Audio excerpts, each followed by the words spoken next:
Bonsoir Yarol Poupeau. Thibaut, enchanté. Ça va? Ouais, alors vous nous donnez toujours rendez-vous aux gens dans des endroits où il y a de la musique. Comment dire? Là, j'avais pas prévu. Enfin, oui, de toute façon, on avait prévu de se balader dans la musique, mais là, en venant vous rejoindre, je suis passé par ici, je me suis dit, tiens, il y a un concert. Et alors, égoïstement, j'ai eu envie d'aller voir. On va voir. Allons voir. Ouais, on va voir. C'est un endroit qui existe maintenant rue Mira depuis, je sais pas, 5 ou 6 ans, qui s'appelle le 360 et qui est dément. C'est un mec qui a monté ça. Et en fait, bon, il y a, comme vous le voyez, un resto, bar, salle de concert. Puis il y a une grande salle de concert en bas, un peu plus importante. Et c'est un endroit dans lequel ils font beaucoup de résidences d'artistes, quand on veut venir préparer un spectacle, préparer un show, écrire, composer. Enfin, c'est un endroit super et c'est ce genre d'endroit qui fait beaucoup de bien au quartier, quoi. Et on est dans le 18e. On peut préciser. On est carrément rue Mira. Attention, la rue Mira. Moi, quand je suis arrivé dans le coin, attends, c'est où l'entrée? Entrée, ça a l'air d'être là. Hein. C'est là, ouais. Moi, quand je suis arrivé dans le coin, il faut savoir, il y a une vingtaine d'années, la rue Mira, il y a même plus que ça, la trentaine d'années, la rue Mira, on n'y passait pas. Ah ouais? Ah ouais, non, c'est pas si, on y passait, mais, ouais, en baissant les yeux. En mode low-fi. Ouais.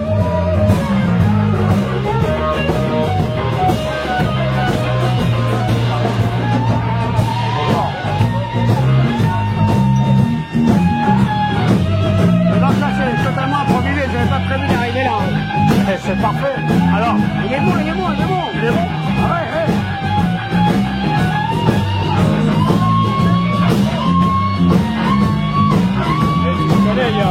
Non, je ne connaissais pas. C'est qui? Non, c'est Lennon McLean. Il connaît Troy Erickson. Hein? Il connaît Troy Erickson. Ouais, non. C'est Power, tu sais, les bowling teams, tu passais ou pas? Ouais, attends, il est what? Ah oui, non, c'est vrai. Ça serait votre film musique, ça? C'est ça ce que j'ai appris quand j'étais moi. Est-ce que ça, c'est quoi, du blues? Ouais, c'est du blues, ah ouais, là, ouais, ça c'est du blues. Chicago Blues, ah ouais, Chicago Blues. Et en fait, c'est le Chicago Blues original. Et ils sentent, alors, d'ailleurs, quand maybe don't you wanna go back to the same old place? He knows how to do it. Vous pourriez accompagner un mec comme ça? Bosser avec un mec comme ça? C'est un autre délire, c'est-à-dire que là, c'est la base du truc. Vous voyez, je dis, moi, j'ai pas envie de chanter Sweet Home Chicago. Moi, je vais chanter Sweet Home Rue Mira, Sweet Home Barbès. Mais toi, il est américain, c'est super sublime. Ah bah pardon, excuse-moi. C'est toi qui t'es mis derrière nous en même temps. Mais non, mon père est là. Mon père est derrière nous. Derrière la tête.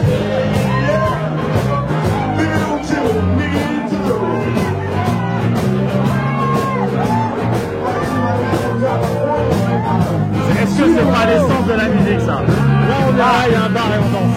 Ouais, c'est la base du truc, quoi. Est-ce qu'il peut avoir une gueule pour faire de la musique? Parce que lui, il a une gueule. Non? Ah ouais. Il est super, hein? Je ne connaissais pas, tu vois.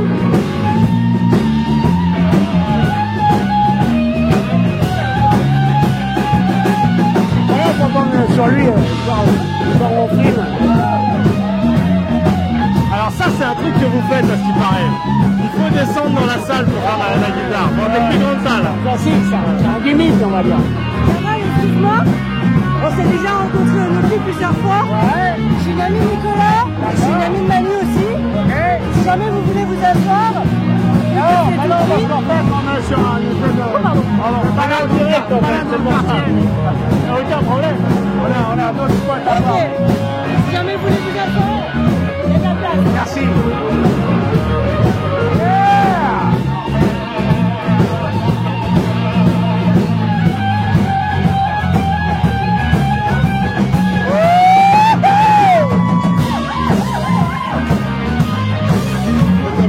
Bravo!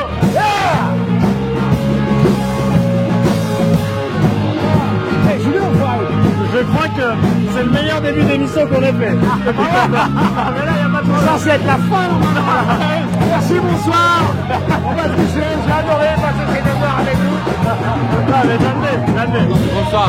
Hey C'est quoi le plan de film? On fait une émission pour le Figaro.fr, pour le site du Figaro. Et on est en direct. Suite pendant la soirée vous dans le êtes en quartier. direct. Oui, il nous a dit, il faut tous les venir, il y a un gars qui fait de la guitare comme personne. On parlait du lieu, et on se baladait dans la rue. Vous envoyez le lien. Ouais, bien sûr, bah, prends les coordonnées. Je vais donner ma carte, envoyez-moi le lien quand même. Avec grand plaisir. Ouais, ça, c'est super.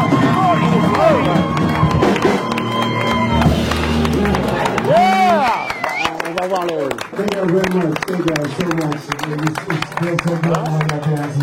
What's up? Thank you, Adrian. Désolé.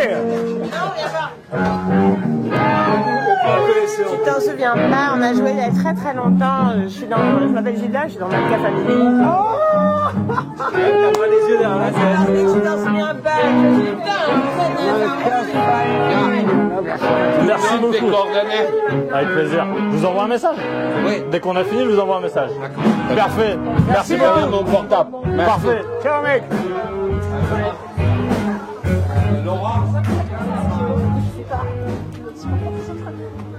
Comme ça, si les gens vous connaissent pas, ils ont tout de suite compris votre boulot. Guitariste. C'est ça votre boulot ou c'est musicien, Ouais. Oh, c'est chanteur? alors, non, c'est musicien. Oui, comment dire.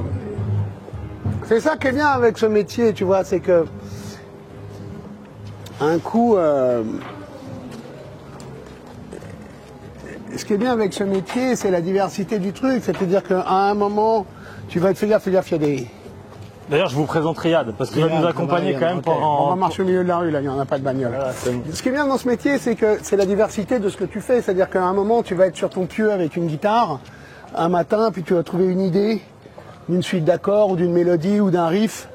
Et puis après, tu vas rejoindre tes potes au studio ou au local, et puis tu vas essayer de le jammer, ou de voir à quoi ça peut ressembler. Ensuite, tu vas aller, attention, Parfait, Riyad. ensuite tu vas aller vraiment l'enregistrer en studio, tu vas passer du temps avec les micros, te faire chier pour avoir le bon son, pour que ton idée que tu as eue sur ton pieu, elle prenne vie et qu'elle ressemble vraiment à ce que tu avais dans la tête. Et puis après, tu vas monter sur scène pour la défendre et la jouer. Et puis entre les deux, tu auras peut-être, si tout va bien, tourné un clip, fait des photos pour une pochette. Enfin, notre taf, quand ça se passe bien, Ouais. c'est tous les jours un truc différent, tu vois, et c'est ça qui est génial. Là, je viens de passer 3 semaines donc, en studio avec FFF pour enregistrer le prochain album. Demain, je prends un train et je vais faire un concert, donc ça n'a rien à voir entre le travail que j'ai fait en studio, concentré à essayer de, tu vois, de faire naître un truc et puis monter sur scène pour donner de l'énergie aux gens et faire... Voilà, donc Est-ce qu'il y a des c'est ça qui est beau. musiciens de studio et des musiciens de concert? Complètement. Il y a des... Attention. Pardon, merci. Complètement. Il y a des gens dont le métier est plus d'être musicien de studio. On peut aller leur dire bonjour à eux aussi. Et pourquoi pas? C'est super cet endroit. On peut aller... Voilà, donc il y a des gens dont le métier c'est plus d'être effectivement... C'est pas forcément le même truc être musicien de studio pour accompagner un artiste, un chanteur, voilà. Est-ce qu'il peut y avoir une star de... Ouais, il va vendre des centaines de milliers, voire de millions d'albums, mais sur scène, il n'est pas terrible. Et inversement, un type qui ne fait pas des albums incroyables, mais quand il est sur scène, ah ouais, là, il y a quelque chose. Ça, oui, alors c'est plus dans ce sens-là que ça peut se passer. Ouais. C'est-à-dire qu'il y a des gens qui ont toujours eu du mal à retranscrire une énergie qu'ils peuvent donner sur scène parce qu'il y a un laisser-aller, il y a un lâcher-prise quand tu es sur scène, qui est difficile des fois à capter en studio où tu es dans une autre dynamique, il n'y a pas un public, il n'y a pas les lumières, il n'y a pas le son aussi fort, tu es moins en train de jouer avec... Enfin, tu vois, il y a un casque et tout, machin. Donc, oui, il y a des gens qui, effectivement, ont raté le coche, qui sont des gens qui sont surtout forts en live, mais en studio, des fois, c'est un peu moins bien. Bon, il y en a d'autres, c'est vrai aussi, qui sont des super songwriters et des super... chanteurs et des super techniciens de studio qui savent exactement comment capturer une émotion dans le studio avec le truc, mais qui une fois sur scène peuvent perdre un petit peu leurs moyens et n'ont pas justement cette énergie suffisante ou cette envie de foutre un peu le bordel. Voilà. Donc oui, c'est par exemple, est-ce que vous êtes déjà allé à un concert, première fois, vous dites je suis un peu déçu? d'une star, d'écouter sur le tourne-disque, dans les écouteurs, et quand on arrive sur scène, pas si fort que ça. Ouais, ça m'est déjà arrivé, je dirais pas de nom. Ah non, on va pas commencer comme ça, Yarol. Ah non, attends, Non, mais je veux savoir. Non. Alors, ok, inversement, un petit groupe ou... Ah ouais, mais ça, il y en a plein. Alors, par contre, je ne peux pas dire tous les noms. Écoute, voilà, pour moi, les grands sont ceux qui arrivent les deux. En même temps, faire un disque qui te fait vibrer, où tu sens cette énergie. Après, le truc pour moi, c'est que quand on peut refaire sur scène exactement ce qu'on a fait sur le disque, c'est dommage. Moi, je m'ennuie un petit peu. J'aime quand c'est deux propositions différentes. C'est-à-dire qu'effectivement, un disque, tu l'écoutes chez toi, tu l'écoutes au casque, tu es avec tes potes et machin. Et c'est un autre délire que quand tu es dans une salle avec 250 ou 2000 personnes ou 20 000 personnes et où là, il y a un truc à faire. Voilà. Donc, heureusement qu'il y a des gens qui sont, tu vois, et qui... moi, parmi mes idoles, un mec comme Prince, par exemple, il n'essayait pas de refaire exactement son disque sur scène. Tu vois, les versions live des chansons de Prince sont différentes de ce qu'il faisait sur scène, de ce qu'il faisait en studio, et c'est un petit peu ça que moi que je vise, en tout cas. C'est utiliser ces deux. En fait, non mais pour le coup, le public qui vient, qui paye sa place, si c'est pour écouter l'album, c'est un peu décevant. Et malheureusement, aujourd'hui, il y a un petit peu des gens qui font un peu ça. Dans les grosses machines. Mais ça peut être très bien aussi. Hein. On va leur dire bonjour. Si je les connais, si je les connais. Ah, pas de caméra. Ok, désolé. Next time. Pas de souci. Merci beaucoup. À une prochaine. Mamakosa. Ouais, c'est assez sympa. C'est des potes à nous qui ont ouvert ça, qui sont là-bas. Mais là, ce soir, j'ai l'impression que c'est un truc un peu private. Il n'est pas là, mon pote. Il n'est pas là. Bon, en tout cas, c'est cool parce qu'il y a une vraie évolution dans ce quartier, comme je te disais tout à l'heure, qui a été un peu plus... Parce que vous êtes un Parisien à la base. Moi, je suis parisien. J'ai grandi plutôt du côté des arènes de Lutèce. Dans le 5e. Ouais, dans le 5e, vers Jussieu, tout ça. Mais je suis arrivé... En fait, donc nous, on a fait partie des gens qui ont eu la chance avec FFF, donc un groupe qu'on a monté, nous, à la fin des années 80, de travailler pendant des années dans un endroit fantastique qui s'appelait l'Hôpital Éphémère. Ok. Qui est dans le 18e aussi, un petit peu de l'autre côté, et qui était un lieu, effectivement, de création monté par un mec qui s'appelle Christophe Pasquet, et qui est un endroit qui avait déjà eu l'usine éphémère avant. Et maintenant il a un endroit qui s'appelle le point éphémère. Enfin voilà, tu vois, il y a toujours ce truc oui, le point éphémère, très bien, c'est là. Oui. Ben, nous on était à l'hôpital éphémère et c'était vraiment fantastique. C'est-à-dire que c'était un lieu dans lequel il mettait à la disposition, enfin bon évidemment moyennant un loyer, mais c'était tout à fait cohérent, des musiciens, des groupes de rock, des plasticiens, des photographes, des créateurs de mode, des artistes. Enfin voilà, donc c'était vraiment une espèce de, comment dire, de marmite un peu où tout le monde on se rencontrait et voilà, et on échangeait nos travail. Et moi, si j'avais rien à faire, j'allais dans le local des potes à côté. Et puis après, le photographe venait nous voir. Donc c'était un lieu fantastique. Et quand ce lieu a fermé, d'où son nom éphémère, au début des années 2000, on a investi cet endroit, nous, qui était donc...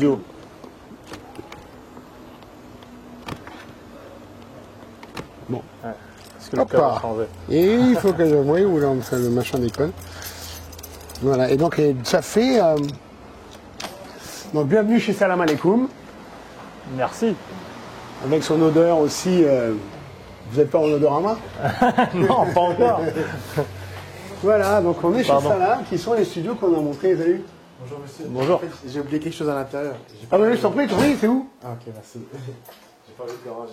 Non, je t'en prie. Merci. Et donc, qui est donc un endroit qu'on avait monté donc, dans les années 90 avec FFF. Alors venez. Allez, on suit. Donc il y a des cabines, là il y a des mecs qui font plutôt de la musique électro et du rap. Là il y a bon ça c'est à moi aussi. Là il y a un mec qui fait plutôt du classique, il y a un chanteur d'opéra, là il y a des gens. Et ça c'était le studio des FFF avant. Alors attends, je vais demander juste qu'on peut. Bon, ils sont en train de faire des trucs, on va pas les déranger. Ouais. Donc ça, c'était le premier studio d'FFF ici. Moi, mon tout premier studio quand on est arrivé, pendant que c'était encore en travaux, c'était ici. Et depuis, donc, on va leur en dire bonjour, hein. Yes, les mains. Voilà. Regarde, on peut filmer ton... tu peux pas filmer nos têtes par contre. Non, pas vos têtes, non, on n'a pas envie, elles sont trop moches. Tu peux filmer lui là, regarde. Lui, il aurait pas de carbone. Donc voilà, tu vois, il y a un synthé modulaire qui est fantastique. La machine. La machine. Bon, ça va les mecs? Bah ouais, tranquille et toi? Ouais, cool. Nickel. Et alors le vôtre, il est où? Alors le mien, il est là. Ah, c'est le premier à l'entrée. Voilà. Là, on rentre dans le sein des seins. Alors c'est sûrement le bordel, hein. J'ai pas venu checker en avance, mais voilà, donc ça ressemble à ça. Ouais, et là c'est vraiment un endroit de, genre comment dire, un laboratoire dans lequel, tu vois, on peut faire. J'ai fait des disques. Le dernier album que j'ai sorti, effectivement, je l'ai mixé ici, je l'ai finé ici. L'album d'FFF, on a fait ce qu'on appelle les pré-prod, c'est-à-dire les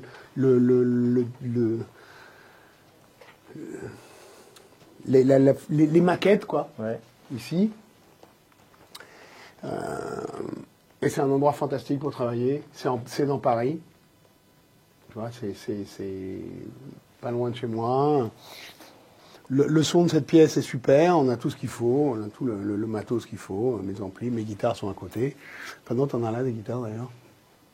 Et est-ce que il y a quelque chose de, moi je connais pas bien le monde de la musique, quelque chose de mystique dans un studio, non? Il y a quelque chose, c'est quand même un endroit. Là, il y a du silence, il y a forcément quelque chose de mystique dans des studios liés déjà à ce qui a pu s'y passer avant. Ouais. Ah, c'est vrai. Oui, complètement. Complètement. Des gens qui sont passés par là et qui ont laissé une empreinte mystique, comme tu dis. Effectivement, moi je suis allé travailler en Jamaïque, un studio qui s'appelle Harry J, qui est un studio qui a accueilli, de la fin des années 60 au milieu des années 70, c'est là qu'ils faisaient les 3/4 des albums, des trucs de Bob Marley, de plein de groupes de reggae. Et cet endroit... Gainsbourg est allé. Non, lui c'était Tuff Gong, c'est un autre studio. Ouais. Harry J, c'est un studio moins important, mais il y a une vibe effectivement liée au fait qu'il s'est passé tellement de trucs là-dedans que voilà, c'est un truc fantastique. Il y a des studios.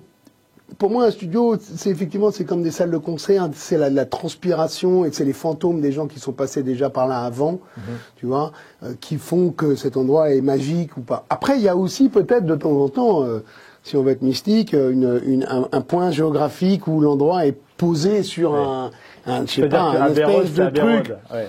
Abbey Road, sans les Beatles, tu vois, ce serait pas forcément Abbey Road. Alors, à moins que ce soit grâce à Abbey Road, grâce à ce lieu voilà, non mais c'est ça. géographique, tu vois. On peut faire un grand album grâce à un studio et en rater un parce que le studio est pas bon.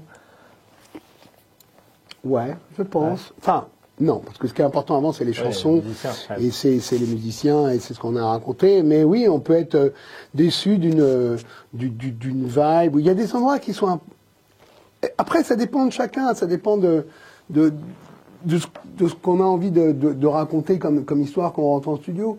Il y a des studios dans lesquels moi je me sens pas bien, je me suis pas senti bien, j'étais pas à l'aise, je trouvais ça froid, je trouvais ça glauque, on était là, voilà, il n'y avait pas une bonne vibe, quoi. La vibe, elle est importante, et des fois on préfère, effectivement, je sais qu'il y a des mecs qui ont passé des semaines et des semaines dans des grands studios à claquer je sais pas combien, et puis qu'après on refait l'album en entier, dans un tout petit truc, un peu pourri, mais au moins dans lequel il se sentait à la maison, il se sentait bien, quoi. Donc oui, c'est sûr que c'est plein de paramètres qui sont difficiles à contrôler. Ce qui fait un bon studio, c'est pas forcément le matériel, parce que le matériel aujourd'hui, enfin, c'est pas forcément le matériel. Si, mais si tu veux, on est vite à un standard, voilà, ça dépend de ce qu'on a à faire, mais... Oui, on peut avoir un niveau moyen, et puis après... Voilà, on peut avoir tout le matos du monde et une vibe de merde, ou alors on peut avoir très peu de matos, et tout d'un coup, il y a un truc magique qui se passe dans cet endroit, quoi. On peut écouter un peu de musique ou pas ici? Ouh là là, ça va être compliqué, là. Ah, ouais, il faut tout démarrer. Là, c'est quoi? Ah, faut que je remette mon ordi et tout. Ouais, vous auriez dû me prévenir avant, mais... Là, oui. Alors, vous êtes guitariste, vous êtes batteur aussi ou pas? Ouais, je suis batteur aussi, ouais. Oui, je suis guitariste, je suis batteur, enfin, je suis surtout guitariste, mais j'adore jouer de la batterie, je joue de la basse, je joue un peu des claviers, je chante, je compose, j'écris, Qui est venu dans ce studio? Est-ce que Johnny Hallyday est venu dans ce studio? Non, Johnny Hallyday, il était venu là où on était tout à l'heure, au fond, là. Ouais. Johnny, il est venu une fois, on avait répété, c'était trop marrant, ouais. On n'a pas parlé de lui encore, mais c'est vrai que c'est grâce à votre collaboration avec lui que vous êtes connu du grand public. En partie.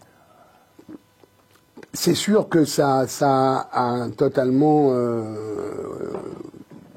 comment dire, bouleversé mon image. Voilà, si tu veux, moi avant, je me faisais brancher dans la rue de temps en temps par des gens qui avaient vu des concerts d'FFF ou qui m'avaient vu avec d'autres artistes avec lesquels j'avais bossé. Et c'est sûr que quand tu travailles avec Johnny, bah, c'est pas la même. Hein. C'est-à-dire que c'est un level tellement... Enfin, je veux dire, c'était un truc... je suis pas sûr qu'on retrouve ça un jour, ce niveau d'adoration, de célébrité, de fascination pour des gens, pour lui, pour sa carrière, pour la musique, pour le personnage, pour le truc. C'était complètement fou. C'est encore complètement fou, je le vois encore maintenant, genre 5 ou 6 ans après sa disparition, les gens sont tellement à fond, quoi. J'aime bien la manière dont vous en parlez parce que vous cachez pas, vous dites pas, vous n'êtes pas vexé qu'on vous en reparle. Vous dites pas non, je veux plus qu'on me parle de ça, c'est bon, c'est derrière moi. Et en même temps, vous n'êtes pas non plus, vous surfez pas sur la vague, sur son héritage, vous avez voilà, vous parlez de lui, si on vous pose des questions sur lui, j'ai l'impression que vous parlez de lui avec plaisir. Et en même temps, vous n'avez pas envie d'en profiter, de jouer là-dessus. Non, j'ai surtout pas envie Bon, alors en même temps.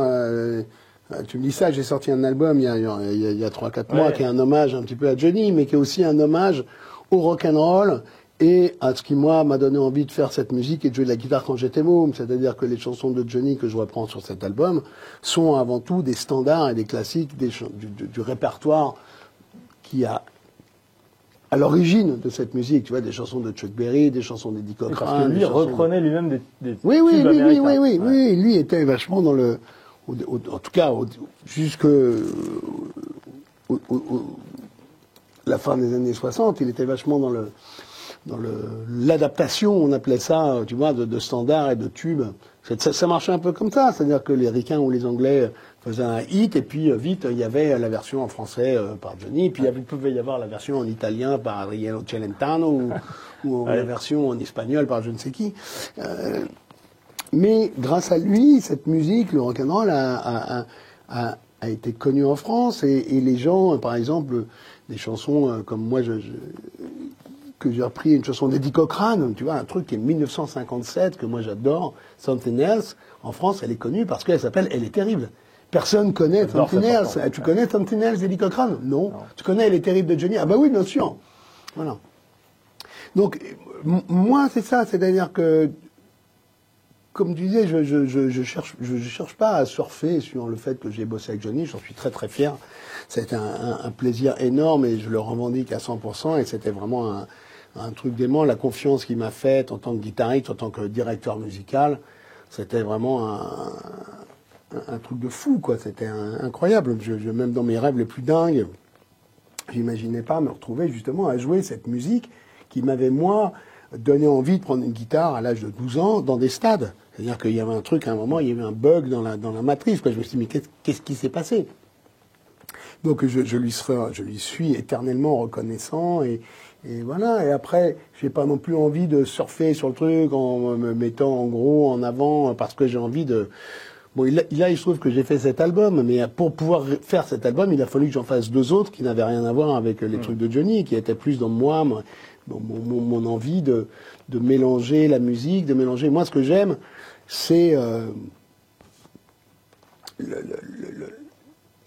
la mixité musicale, comment dire, ce qu'on appelait, nous, à l'époque, effectivement, la fusion, mais j'aime... tu vois, j'aime le reggae, on en parlait, j'aime le rock'n'roll, j'aime le funk, j'aime le rhythm and blues, j'aime la country, enfin voilà, moi ce qui m'intéresse c'est de mélanger tout ça et pas de me limiter à un seul truc, tu vois, faut pas oublier que le rock'n'roll à la base c'est une musique hybride, C'est une musique, un mélange de rhythm and blues et de country. Donc moi, ce qui m'intéresse, c'est ça, c'est justement d'aller chercher, même dans le rap, dans la musique électronique, dans un petit peu des ingrédients pour faire ma propre sauce, quoi. Vous allez me dire qu'on va faire une émission avec Yarol Poupos sans écouter un peu de musique. On va bien trouver un moyen, un peu de batterie, non? Tu mettras on a écouté le bluesman là-haut, là. Non, mais je veux voir Yarol Poupos jouer de la musique. Il n'y a pas une petite guitare sèche, là? Non, vous faites pas, vous, la guitare sèche. Si, je fais la guitare sèche. Alors, regarde, tiens, tu sais, on va rester dans le gimmick africain, un peu, là. On va sortir la guitare de Monsieur Soklo. Alors ça, c'est un luthier à Kinshasa. Moi, je suis allé travailler à Kinshasa.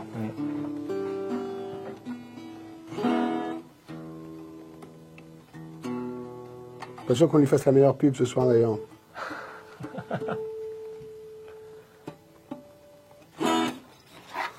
Ouais, donc ça c'est un luthier qui fabrique des guitares, on peut voir hein, la fabrication vraiment artisanale du truc. C'est un mec que j'adore, qui est un vrai passionné, qui fait ça avec vraiment des matériaux de récup, tu vois, on le voit. Et donc vu que moi la première fois que je suis allé à Kinshasa en 2004, je l'avais rencontré, j'avais adoré le mec.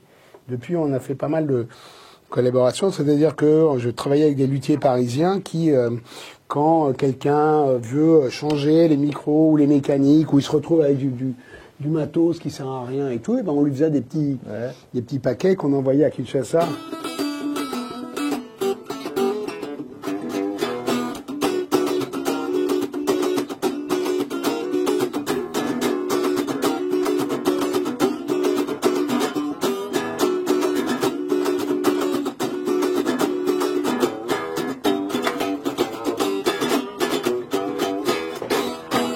Elle peut se brancher aussi, la Soklo. Ah oui. Et est-ce que vous nous faites Elle est terrible? Vous nous en avez parlé, il faut faire... Ah oui, Elle est terrible sur la Soklo, ben voilà, tu vois. Ça, c'est une bonne idée. Ah, c'est une bonne idée, ça... Vous auriez dû me prévenir, les gars, il fallait qu'on range tout. C'est parfait, c'est ça le direct. Et là, derrière la vitre... Il y a une autre petite pièce dans laquelle on stocke du matos et... dans laquelle on peut mettre aussi, quand on enregistre ici, on peut mettre un ampli guitare, on peut mettre un batteur, on peut mettre le chanteur. Oui, le chanteur, oui. Voilà, par exemple.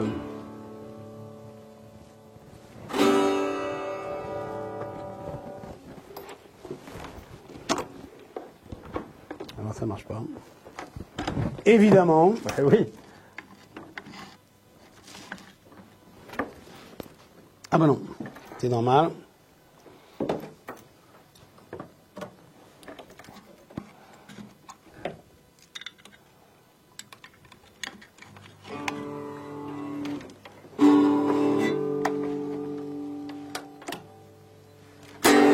C'est la guitare à Soklo qui marche plus. Non, c'est ce jack-là qui est pété. Bon, on va passer. Donc, vous auriez 2 heures d'émission sur le gars qui essaie de brancher sa gratte. Non, mais ça montre qu'ici, c'est artisanal. Ah, je crois que ça y est, là.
Fille-là, mon vieux, elle est terrible.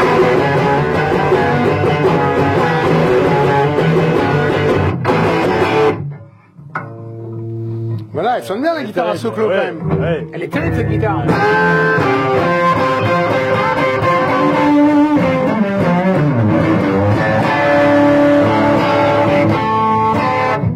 Et alors, dans cet album, incroyable, dans cet album, il n'y a pas que des chansons connues. La plus connue, c'est Le Pénitencier. Ouais. Ça, c'est incroyable. Le riff au début, comment s'appelle le groupe qui chante le pénitentiaire? The Animals à la base. Enfin, c'est une chanson, c'est une chanson qui a été écrite et réécrite plusieurs fois, mais elle a été surtout popularisée par The Animals, qui est un groupe anglais du début des années 60, et ça s'appelle The House of the Rising Sun. Ouais. Voilà, la version originale. Pareil. Le début, là, ça c'est parfait. Ah ouais. Non, c'est une très belle chanson. Puis c'est pareil, c'est une chanson qui fait partie d'un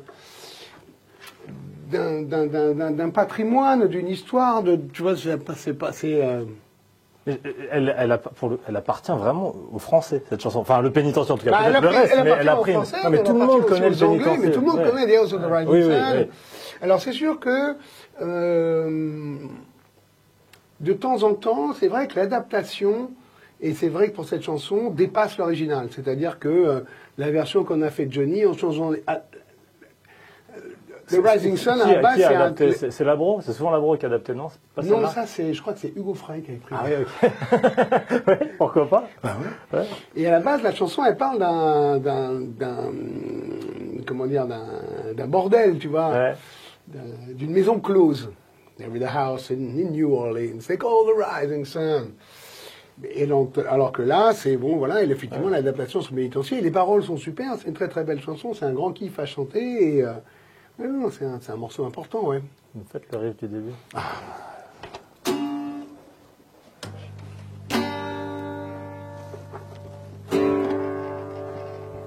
Et ben voilà, ça marche plus à nouveau. Putain, on a eu de la chance, hein.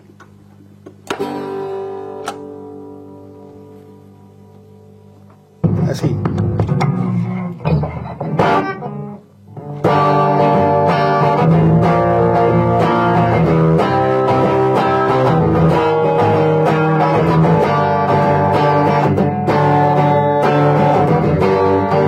Elle est fausse, la guitare solo.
Merci Raoul.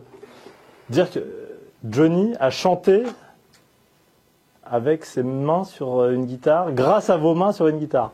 Non, il m'a pas attendu. Hein. Comment ça? Et comment il... Enfin, vous l'avez bien faite en concert, celle-ci. Ah oui. Ouais. Ah oui, si tu veux, oui, d'accord, je vois ce que tu veux dire. Ah oui. Mais bon, il y a plein d'autres mains qui ne sont pas déjà sur des guitares avant. C'est quand même une chanson d'un... Tu vois, c'est une chanson elle m'a pas attendu. Ouais. Enfin, il y a eu tellement... D'ailleurs, c'était ça qui était génial de travailler avec Johnny en tant que directeur musical sur la tournée. C'était de réécouter toutes les versions qui avaient été faites du Pénitencier, de Gabriel, de Elle est terrible, par exemple. Tu vois, alors, donc moi, j'ai commencé à bosser avec lui et je me suis chopé tous les lives et toutes les versions de studio et tout. Et donc, il y a des versions, mais dans le Pénitencier, qui fait partie vraiment...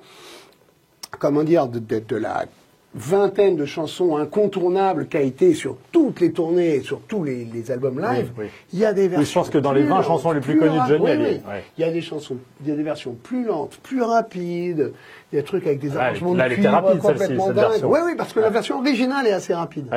Et puis après, il l'avait redescendu, puis après, il l'avait remonté. Enfin, et heureusement, c'est cool parce que tu peux pas non plus partir en tournée et chanter pour la. Parce que là, donc à chaque fois, il faut renouveler un peu les arrangements. 65, c'est une chanson comme ça. Oui, c'est ça. Je crois que c'est 64, 65. Tu peux pas non plus faire les mêmes arrangements toute ta vie, quoi. C'est pas possible. Pour un gamin qui touche un peu la musique ici, il se régale. Ouais. Tu vois, bon, il y a des synthés, il y a des guitares, il y a du matos, il y a une batterie. Et puis, ce qui est bien, c'est que cette pièce, elle a un super son.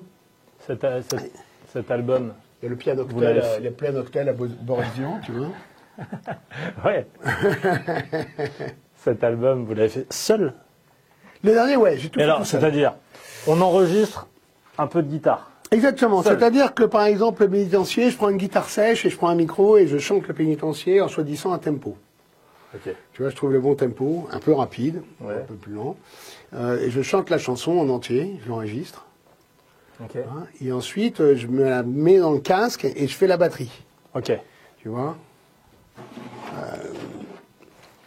un petit peu de batterie si ça vous fait kiffer. Et alors, elle est juste dans le casque. Elle est dans le casque, mais ni la voix ni la guitare ne vont être sur la version définitive. Oui, non, c'est. Pardon,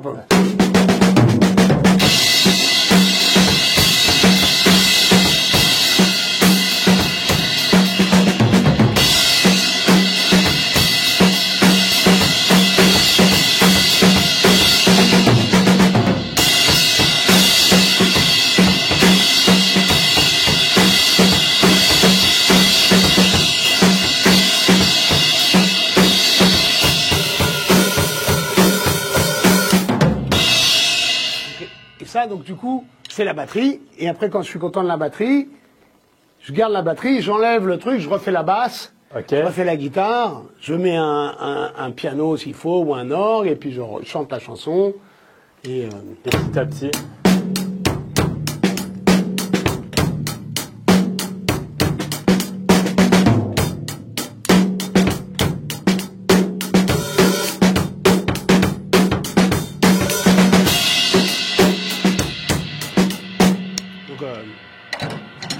Et la musique se fait comme ça.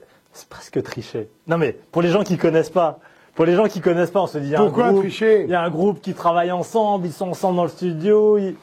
Non, écoute, moi c'était un fantasme. Il y a plein de disques qui ont été faits comme ça, effectivement. Il y a pas mal de musiciens qui ont toujours travaillé comme ça, des grands génies, tu vois, Prince, McCartney, qui a fait des disques comme ça. C'est pas qu'ils faisaient comme ça, c'est que c'est un petit peu un exercice qui, moi, me fascinait. Et c'est la première fois que je le fais. En fait, il y a trois trucs nouveaux que je fais sur cet album. C'est la première fois que je fais un album de reprise. Donc, moi, de tous les albums que j'ai faits, c'était que des compos. Donc, un album de reprise, pareil, dans une carrière, l'artiste, c'est un petit peu, pas un passage obligé, mais il y en a plein qui l'ont fait, tu vois. C'était un album de reprise. C'est la première fois que je fais un album tout en français. Ouais. Tu vois, j'avais jamais fait un album tout en français. J'avais toujours, encore une fois, mis des chansons en français dans mes albums, et il y en avait 2 ou 3, voilà. Et c'est la première fois que je fais un album où je fais tous les instruments, où je fais tout seul, la prise de son, les instruments, le recording, le mixage, vraiment tout le... Et où... On va écouter les albums maintenant ? On y va ? Allez, Allez, on y va. Ouais, je crois que le taxi doit pas tarder à arriver. Eh ben, tu sais quoi, tu vas lui demander 2 minutes. Je vous laisse faire des plans de coupe. Oui, attention parce qu'il y a le micro. On fait attention. Vous allez entendre le... Tu veux que je coupe ? Ok, pas de souci. Bon, si vous nous suivez, on est en direct dans le studio d'Yarol Poupeau, qui est parti se rafraîchir, évidemment. On vient de l'entendre, merci de nous suivre. Alors, je vous donne un peu peut-être le programme de la soirée. Non, je vous le donne pas, on attend. Bon, on est ravis de pouvoir passer la soirée ensemble, de pouvoir écouter le guitariste de Johnny. On va parler de Johnny encore, évidemment, on va parler de plein d'autres choses. Ici, et je m'adresse à Riyad qui est derrière la caméra, ce studio où visiblement beaucoup de monde est passé. Voilà. On attend le taxi, il doit arriver d'une minute à l'autre. C'est ce qu'on appelle meublé, ça, Riyad. C'est comme ça que ça se passe. Voilà. Je vais essayer de regarder si on a des commentaires. On a des commentaires sur lefigaro.fr. Je vais regarder ça, parce que ça c'est important quand même de voir. Figaro l'ami avec Yarol Poupeau. Oui, bon, je me vois, mais je ne sais pas s'il y en a des commentaires. Vous n'hésitez pas, je transmets vos questions à Yarol Poupeau. On vient de l'entendre, nous jouer de la guitare. On fouille un peu, Riyad ? Qu'est-ce qu'on a ici ? Gabriel Fauré. Ouais, on a du classique aussi. Hein. Magnifique. Qu'est-ce qu'on a d'autre? Bon, plein de choses pour pouvoir boire un coup.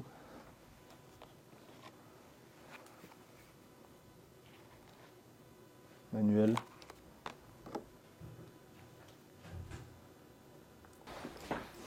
J'ai trouvé un de vos albums. Ah ben voilà.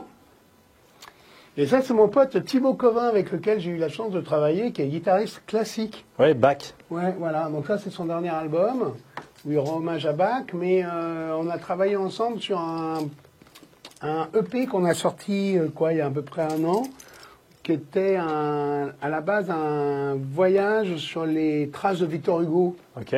À Guernesey. À Guernesey, ouais. Enfin, ça partait de la place des Vosges et on est allé jusqu'à Guernesey pour faire de la musique ensemble. Et c'était 2 univers guitaristiques, on va dire, qui se rencontrent parce que. Mais la guitare, elle est bien vue dans le monde du classique ou pas trop? La guitare classique, ah si. Ah ouais. Ah si, bah si. Oui, mais on a jamais, on a des premiers violons, on n'a pas de première guitare. Non, parce que c'est un travail de soliste. Ouais. C'est pas un travail d'orchestre, c'est un travail de soliste. La guitare, effectivement, c'est. Mais si, c'est bien vu. Et puis lui, il est très très fort et franchement, tu vois, donc là, il m'a invité. Donc on a fait ce truc-là ensemble autour de Victor Hugo à Bamos. Ouais, on y va. À Guernesey, tu vois, c'était dément.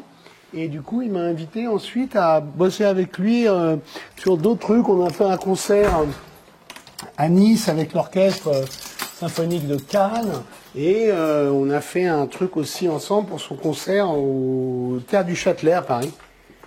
Donc il m'a invité à jouer des chansons qui étaient des compositions de son père, qui est un musicien aussi assez balèze. Et c'est plus une espèce de musique classique, mais semi-contemporaine, okay. Un peu plus barrée. Et c'était pour moi une expérience incroyable parce que c'était nouveau, quoi. C'était vraiment autre chose. Ah oui, complètement. Et comme je vous dis depuis tout à l'heure, moi, ce que j'aime, c'est ça, c'est la prise de risque et m'embarquer pas forcément dans les univers. Rester à faire de blues rock, de Sweet Home Chicago, que j'adore ça, comme on a vu tout à l'heure, mais normalement, Et puis je pense que ça apporte des inspirations, non? Complètement. Ouais. C'est-à-dire que même après, quand tu reviens faire Blues Sweet Home Chicago... Bonjour, monsieur. Bonsoir, ça va bien? Ouais, super. Merci. Hop. On est ici. Hop. Bonjour monsieur, vous avez l'adresse? Oui, c'est parfait, exactement. On va rue Pierre Picard? Ouais.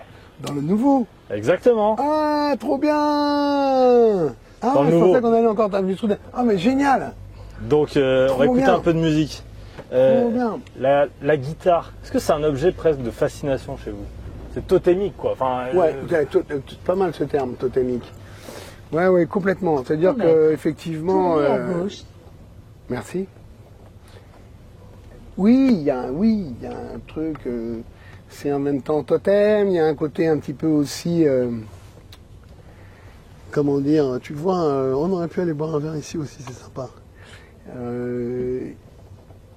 Woody Guthrie. Ouais. Sur sa guitare, il avait marqué en gros This machine tu vois, kills fascist, tu vois. Donc il y a un côté un petit peu arme aussi, tu vois. C'est un instrument aussi, c'est un truc qui peut servir à des fois. Oui, d'ailleurs, j'ai vu des photos de vous où vous êtes comme ça, avec la guitare, comme un fusil. Il y a un côté un petit peu pour défendre une cause, un truc, un machin. Oui, c'est important la guitare. C'est comment dire, c'est phallique aussi. Oui, il y a de ça. Évidemment. Et alors, une femme ne peut pas jouer de guitare? Bien sûr que si, il y en a plein qui jouent très bien de la guitare. Oui, mais il n'y en a pas autant que des hommes. Bon, alors c'est peut-être un petit peu en train de changer, heureusement. Et moi, il y a plein de guitaristes. Sister Rosa Tharpe, par exemple, dans les années 50. Ouais, je connais pas. Une chanteuse de gospel guitariste fantastique et qui est vraiment au même niveau que Chuck Berry et des gens comme Bo Diddley et tout ça, une des initiatrices du son de la guitare d'aujourd'hui, de la distorsion, du solo de guitare, du riff. Et tout, ça vient aussi vachement de cette nana-là, tu vois, qui est très importante, Sister Rosetta Tharpe. je vous conseille vraiment d'aller regarder ça. Elle avait une Gibson SG blanche et elle chantait, elle jouait de la guitare avec un son de ouf, elle faisait des trucs de dingue. À partir de quel âge vous avez compris que c'était ça que vous vouliez faire, la guitare? Moi j'ai compris ça, je l'ai, comment dire, j'ai su le formuler à partir d'une dizaine d'années quand j'ai vu Elvis à la télé. Ouais. J'ai vu Elvis à la télé, il venait de mourir et j'ai vu avec la guitare et j'ai fait ok d'accord c'est bon. J'ai compris. Et là le travail, c'est ça que je veux faire. Le travail derrière, c'est immense.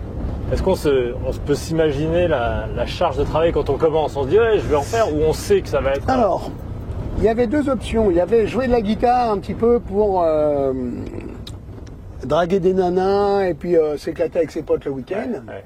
Pas trop votre genre si. Un peu mais pas que. Comment ça? Non, j'ai l'impression surtout que... il y avait en faire un métier. Voilà, faire de la musique quoi. En fait, moi j'étais un petit peu vexé quand on me dit ok je vais faire la guitare mais tu vas faire quoi comme métier? Eh ben moi j'ai eu la chance de grandir dans un milieu grâce à notre mère qui travaillait dans le cinéma et qui fréquentait des artistes et des musiciens, d'être à cet âge-là, effectivement, adolescent, confronté à des mecs et à des nanas, effectivement, dont c'était le métier d'être musicien, de jouer de la guitare. C'est-à-dire que, voilà, c'était leur métier. Donc pour moi, ça existait, c'était possible, que ce soit ton métier.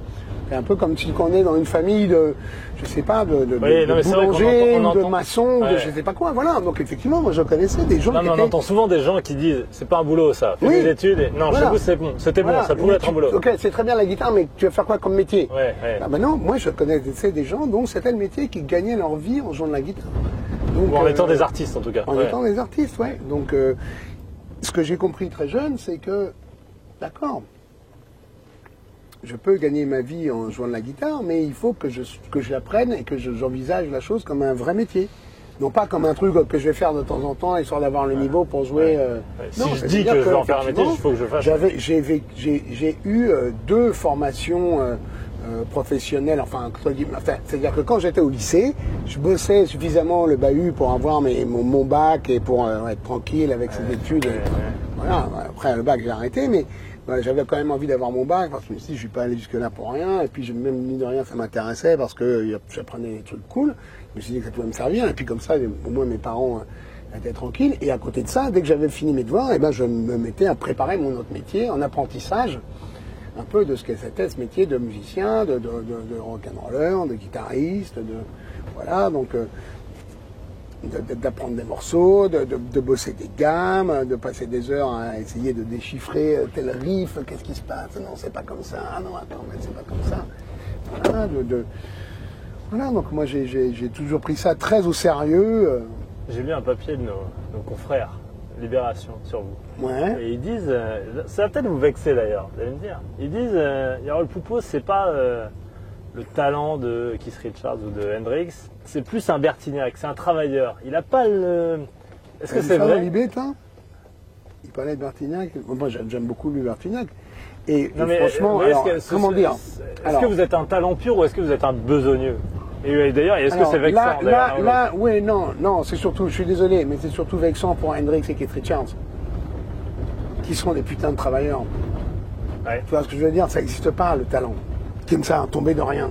Ça n'existe pas. Keith Richards, c'est un mec qui a bossé comme un maboule, qui a passé des heures et des heures et des heures à essayer de comprendre comment étaient foutus les disques de Slim Harpo ou de Jimmy Reed. Jimi Hendrix, c'est le mec qui a bossé sa vie à suer sur sa guitare et à jouer derrière. Donc, je suis désolé, j'aime beaucoup Libération, je ne sais pas qui a écrit cet article, mais c'est surtout... Oui, mais c'est pas sympa. Oui, après, et Bertignac a du talent aussi, enfin... Voilà, je suis désolé, effectivement, oui, moi je suis plus proche de Bertignac parce que je suis français et que je ne laisserai pas forcément, enfin en tout cas si ça s'arrête de moi, mon nom dans les annales de la guitare électrique comme Keith Richards ou Jimi Hendrix. Mais comment dire, le talent sans boulot, c'est rien, ça n'existe pas. Est-ce que la guitare... Alors que le boulot, sans talent, tu peux t'en sortir. Ouais. Mais le talent sans boulot, tu peux avoir tout le talent du monde, si tu bosses pas ton instrument, si tu bosses pas ton art, il se passe pas grand-chose. Moi j'en ai connu, des mecs qui étaient très très très talentueux, mais feignants, mais trop dilettantes, ou trop fous, ou trop défoncés, ou qui effectivement ont laissé passer un truc qui leur tendait la main, parce qu'ils avaient ce putain de talent, ou parce que c'est des fois compliqué aussi à gérer aussi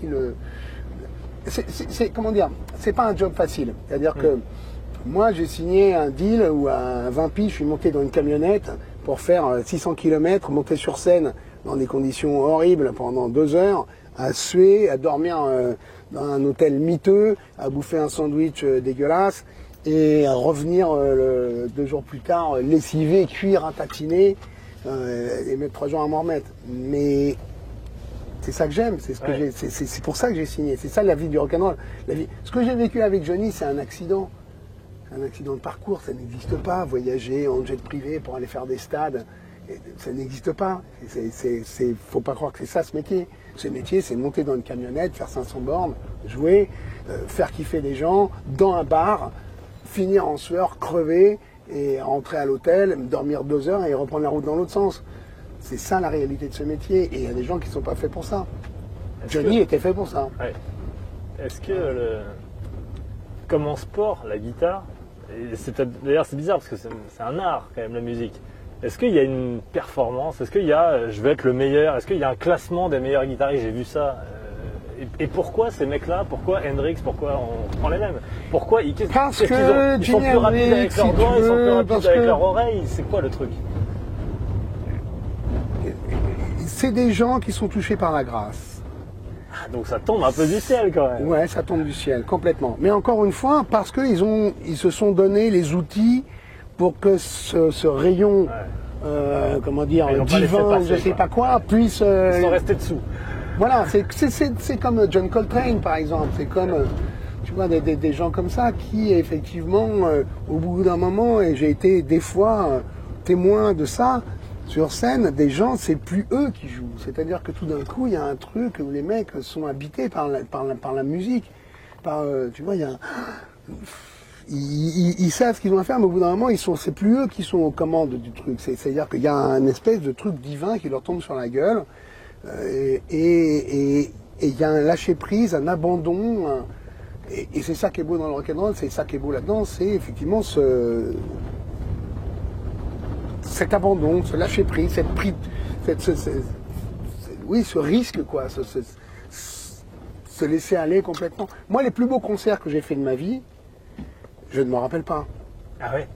Bien sûr, je ne me rappelle pas. Parce que ça m'est arrivé quelquefois, effectivement, de rentrer dans cette transe, on va dire, dans cette espèce de prise otage de ma musique, où les yeux fermés, révulsés, c'est plus toi qui joues, il se passe un truc fantastique et tu rouvres les yeux à la fin de la chanson et tu fais genre, qu'est-ce qui s'est passé? Et tout le monde fait waouh! Et toi, tu sais même plus ce que tu as fait. Et c'est un tout petit peu plus loin, je pense.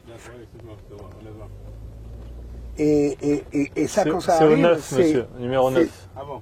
Ouais, je sais pas. Vous pouvez nous laisser par là si on est dans la rue. C'est bien, on est bien là. Et c'est fantastique. Et quand ça arrive, on est bien. Je crois qu'on y est. Hein. Ouais, c'est parfait ici. Merci beaucoup, monsieur. Ouais, c'est très bien. Merci beaucoup. Et ça, quand ça arrive, c'est fantastique. C'est ce qu'on ressent. Moi, l'espèce de truc un peu carré, précis, tous les soirs pareil. Eh ben, je vais sortir de ce côté. Voilà, vous tirez là. Hop. Merci beaucoup. Parfait, merci beaucoup. Merci. Bonne soirée à vous. Merci beaucoup. Au revoir. Au revoir. Au revoir, merci. Vous allez se fermer, hein. Vous tirez? Ouais, c'est moi, laisse tirer, laisse. Ouais. Laisse tirer, voilà. C'est où le 9? On descend? Je crois que c'est là. Le 9, c'est là, mais je crois qu'il est là, lui. Non, c'est là-bas, non? Alors, c'est peut-être là-bas, là.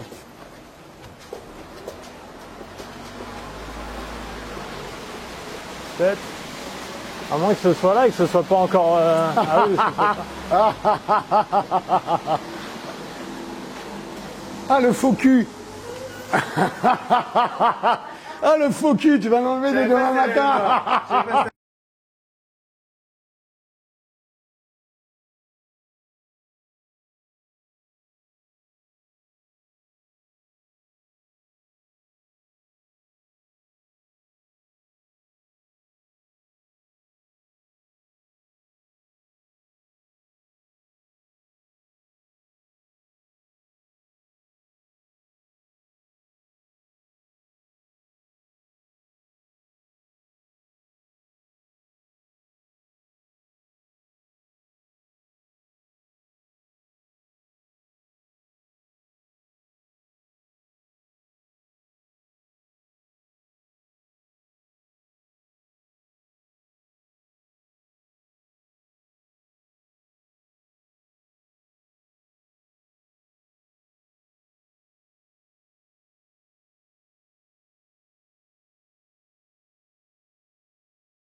remplacera, Oh, il est beau en plus.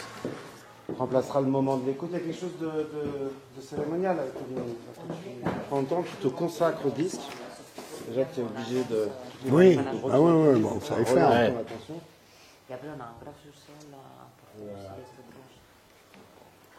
Yarol, il y a quelque chose de cérémonial dans le vinyle. Vous êtes en train de rater la cérémonie. Ouais, c'est où, Yarol? Mais il visite, il découvre, hein. C'est un habitué de la Nutrigen, Yarol. Alors j'ai lancé le début du live, mais si tu as un morceau... Ah, mais c'est bien Use Me Up, c'est quoi? C'est Use Me Up, non?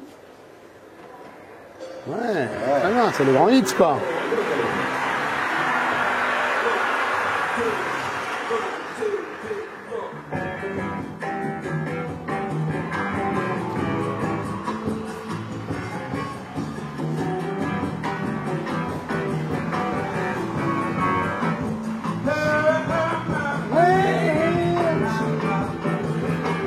C'était cool les discardets.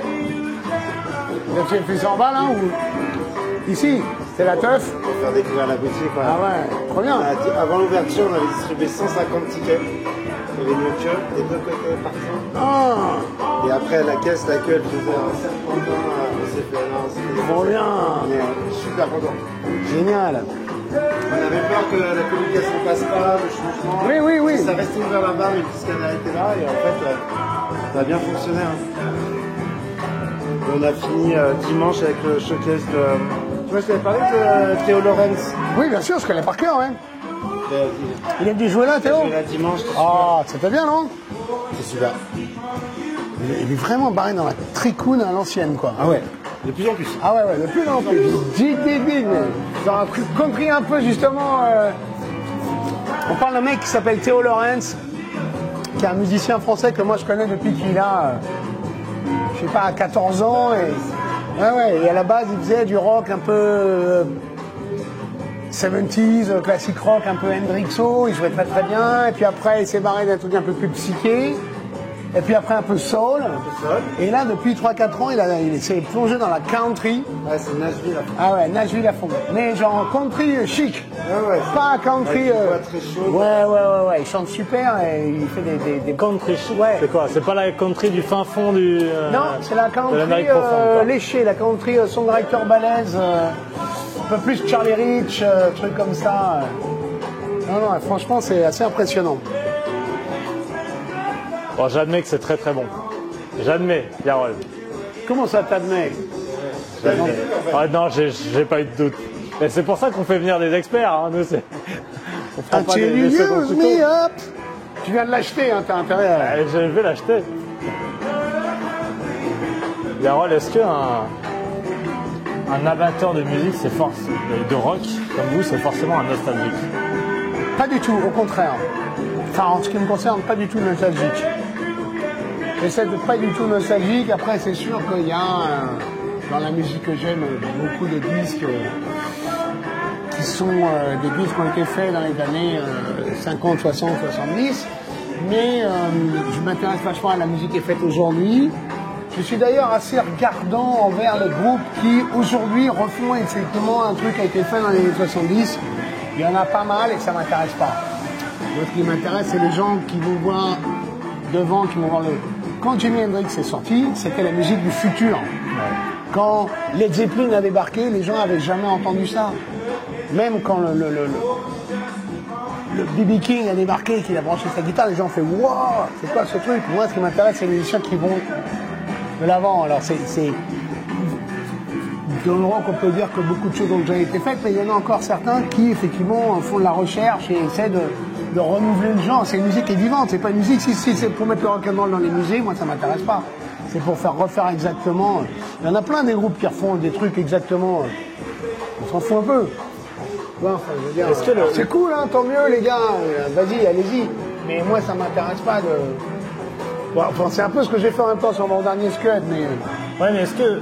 Je veux dire, vous êtes un rocker et vous connaissez toutes les anecdotes et toutes les histoires du passé. Est-ce que le rock aujourd'hui crée encore de nouvelles histoires? Je l'espère, ouais. Je l'espère. Il y a des musiciens intéressants quand même, un mec comme Jack White par exemple. Tu vois, moi je trouve que c'est quand même un mec intéressant qui twiste le bordel et qui a une nouvelle proposition et qui prend des risques. Il y en a encore. Il y en a encore. Et même, tu vois, dans le rap, dans le hip-hop, dans la musique électronique, il y a des gens qui sont pour moi plus intéressants souvent que dans les trucs de rock un peu classiques. Ouais, par exemple, Kanye West avait dit un jour c'est moi la plus grande rockstar. Bah, Kanye West, il a dit un nombre de conneries. Ok, on va passer à côté, mais il a fait des disques fantastiques, Kanye West, qui étaient plus intéressants à l'époque où c'est sorti. C'est pas un rocker, fondamentalement. Et pourtant, un rocker alors. C'est un mec qui fait du rock. Ouais, peut-être. Man, moi je te sors des mecs avec des perfectos, ils sont pas des rockers. Hein. Ouais. Non, un rocker c'est une prise de risque, c'est un danger, c'est un mec qui se met à poil, qui donne un peu, tu vois, t'as un truc à offrir, vraiment, et qui monte sur scène comme s'il avait crevé, et c'est ça le rock'n'roll, c'est pas une panoplie. Je veux dire, il y en a plein, on connaît pas la panoplie de rock'n'rollers. Patricia Cass avec un perfecto, excuse-moi, ça fait pas du rock'n'roll. Tu vois? Alors que, tu vois, des gens, il y a des rappeurs, il y a des mecs, Kanye West, c'est un peu tendancieux d'en parler maintenant, mais il y a des gens, effectivement, qui ont fait de... Joey Starr, c'est un putain de rocker. Plus que beaucoup de mecs qui ont fait du rock en France. Est-ce que le rock est politique? J'entends plein de mecs qui disent ouais, c'est un chant. Ouais, le rock est politique. J'ai jamais entendu, j'entends pas les rockers dire s'engager politiquement, parler clairement de politique. Écoute, le rock'n'roll à la base, c'est quand même une musique adolescente, en rébellion envers ses parents et envers un establishment dans lequel il grandissait dans les années 50-60. On a dépassé ce truc-là, voilà. C'est sûr qu'à partir de le rock'n'roll, c'est la musique écoutée de tes parents. Moi, mon fils, il n'écoute pas du rock. Tu vois, et ben tant mieux, je suis content qu'il n'écoute pas la même musique que ses parents. Parce que le rock'n'roll, c'est un truc pour faire fuck à tes parents. Tu vois ce que je veux dire, pour en dire, moi quand j'étais môme, j'écoutais Tutti Frutti, mon père il me disait, mais attends, c'est quoi cette musique de sauvage? Moi, si c'est moi qui écoute Tutti Frutti, j'aurais envie que mon gosse il écoute autre chose. Et ben, est-ce que le rock est devenu conservateur de droite? Putain, j'espère pas, le constat d'échec. Non, il faut séparer le style musical et le mouvement. Moi j'aime bien quand il y a un dit que t'aurais pu dire qu'Amy Winehouse c'était... Mais Amy Winehouse c'est du putain de rock'n'roll. C'est du putain de rock'n'roll, Amy Winehouse. Beaucoup plus que... T'as des mecs en Angleterre, tiens regarde, j'avais... Les Anglais, tu vois... C'est Ford Mods, voilà, ça c'est un groupe de rock. Les mecs, c'est une boîte à rythme, un chant scandé à la limite du rap. Ouais. Et en fait, c'est une sorte de post-punk. Et ça ressemble un peu presque au Beastie Boys, oui d'ailleurs, mais presque au Berrurier Noir un peu dans le truc. Et les mecs, tu vois, là, ils ont sorti un disque qui s'appelle UK Club. Ouais, qui est super. Et ils en mettent plein la tronche au gouvernement. Ouais, mais aujourd'hui, la musique est critiquée. Et ils viennent d'une classe ouvrière anglaise, une classe, et ils font du rock'n'roll. Et ils sont tous sauf réactionnaires de droite. Oui, mais vous parliez de bousculer l'establishment. L'establishment aujourd'hui s'attaque au rock, pas du tout, il s'attaque au rap. Est-ce que le rock est devenu une musique pour certains peut-être, oui, c'est vrai, oui, tu peux croiser des mecs, mais je veux dire, c'est tellement... qu'est-ce que ça veut dire tu vois ce que je veux dire? Et Kanye West, c'est quoi? C'est un rappeur de droite aussi? Enfin, tu vois ce que je veux dire, c'est bizarre comme... C'est pas ça porte pas le style musical. Ouais. C'est ce que l'artiste exactement. et ce qu'il exprime. Oui, effectivement, c'est sûr que le mec... Les disques aujourd'hui qui mélangent de la trap avec de la vaporwave, des sous-genres, des étiquettes qui se mélangent, j'aime plus. Et toi, t'as des arcade, musique électronique. Non mais j'ai un bon exemple. Johnny Hallyday. Quand Johnny arrive, on est d'accord que quand Johnny commence, il est dangereux. Non, il y a quand même de ça. Ah oui, on interdit aux gamins d'y aller. Non, interdit par la police. Dans la France de Gaulle et tout, c'était un danger. Non.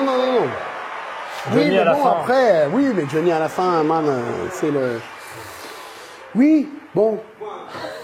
c'est parce que ces mecs-là ont grandi, parce que ces mecs-là ont gagné de l'oseille, que peut-être, j'en sais rien, moi. Je vais pas tenir je vais pas dire des conneries, tu vois, mais... Vous avez d'autres choses à exprimer après. Oui. Ouais. C'est-à-dire que... Mais aujourd'hui, tu as des artistes qui ont encore la DIA, qui sont hargneux. Oui. C'est parce que ça peut être avec autre chose que une guitare. C'est un esprit.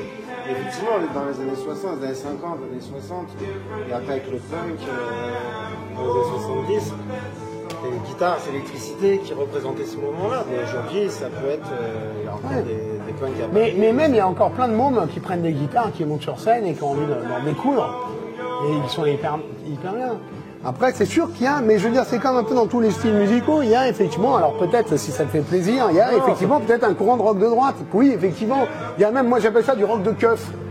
Tu vois, ça existe le rock de keuf, des mecs qui font une espèce de blues rock.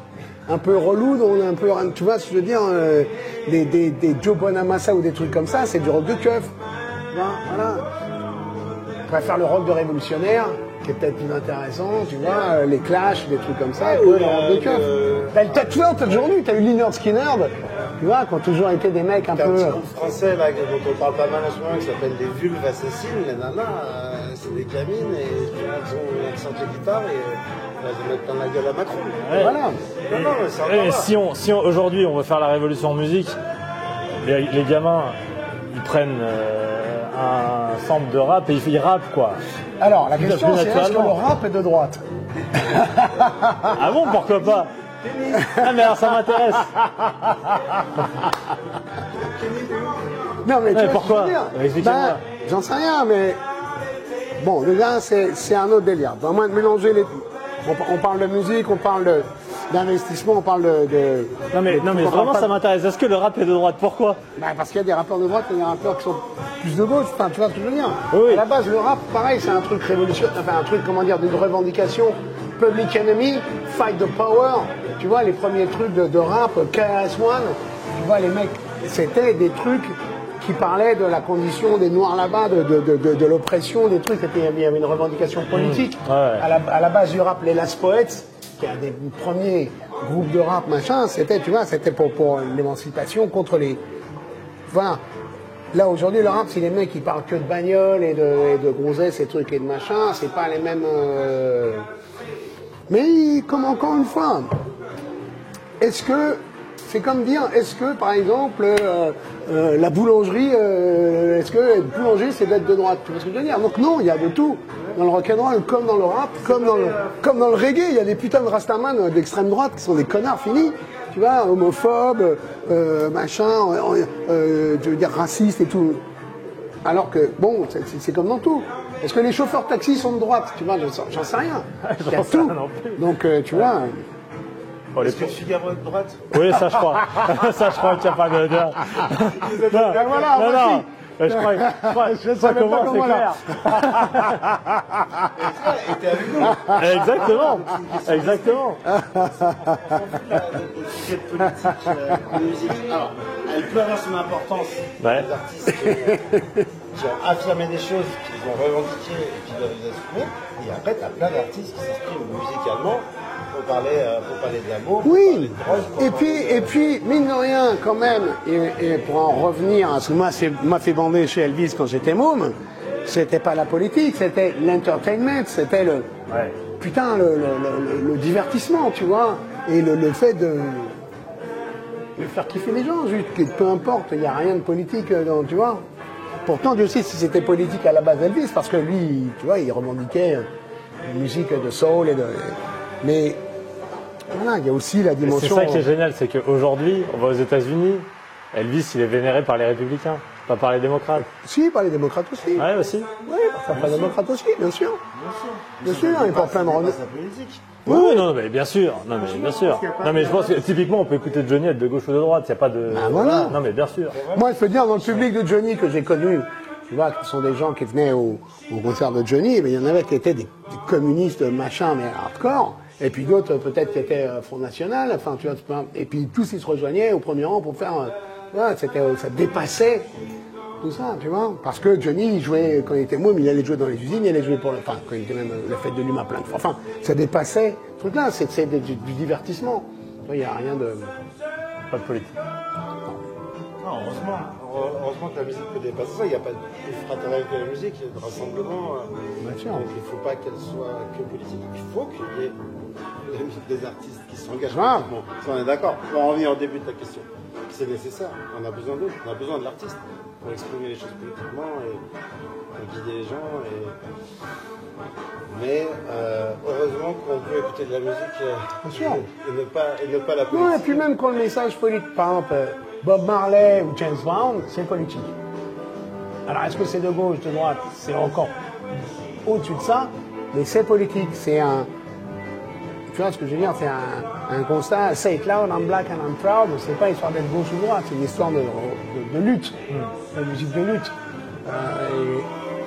Et on peut aimer cette chanson sans forcément comprendre ce qu'il raconte et juste avoir envie de monter de danser dans la boîte de nuit. Et c'est ça qui est génial, c'est que ça... Tu vois, Get Up, Stand Up, Get Up for Your Rights de Marley, ça te juste envie de... T'es pas obligé de...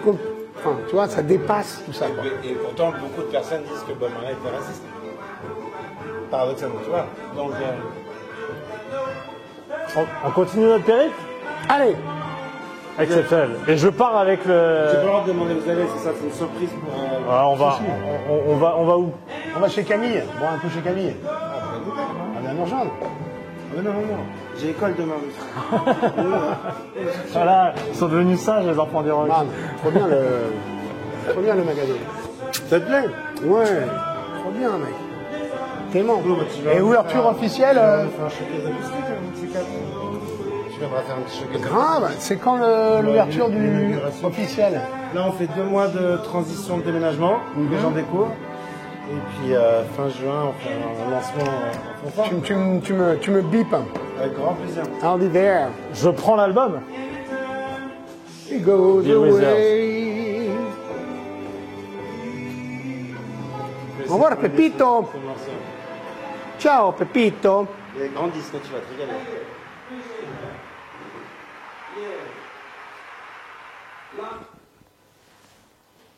Les lives, ouais, moi, il y a, par exemple, moi qui suis sur une culture rock et qui écoute énormément de rock et encore aujourd'hui, j'écoute relativement très peu de rock en live, sur disque. Je fais beaucoup au concert, mais peu sur disque. Et c'est plutôt les artistes jazz et soul qui me touchent sur disque. Est-ce que c'est une question de production, de son, de saturation, j'en sais rien. Mais des mecs comme Bill Evans, comme Chet Baker, ces mecs-là, ils sont en live. Et Ahmad Jamal, mec. Oh là là. Putain, j'ai redécouvert. Ça défonce.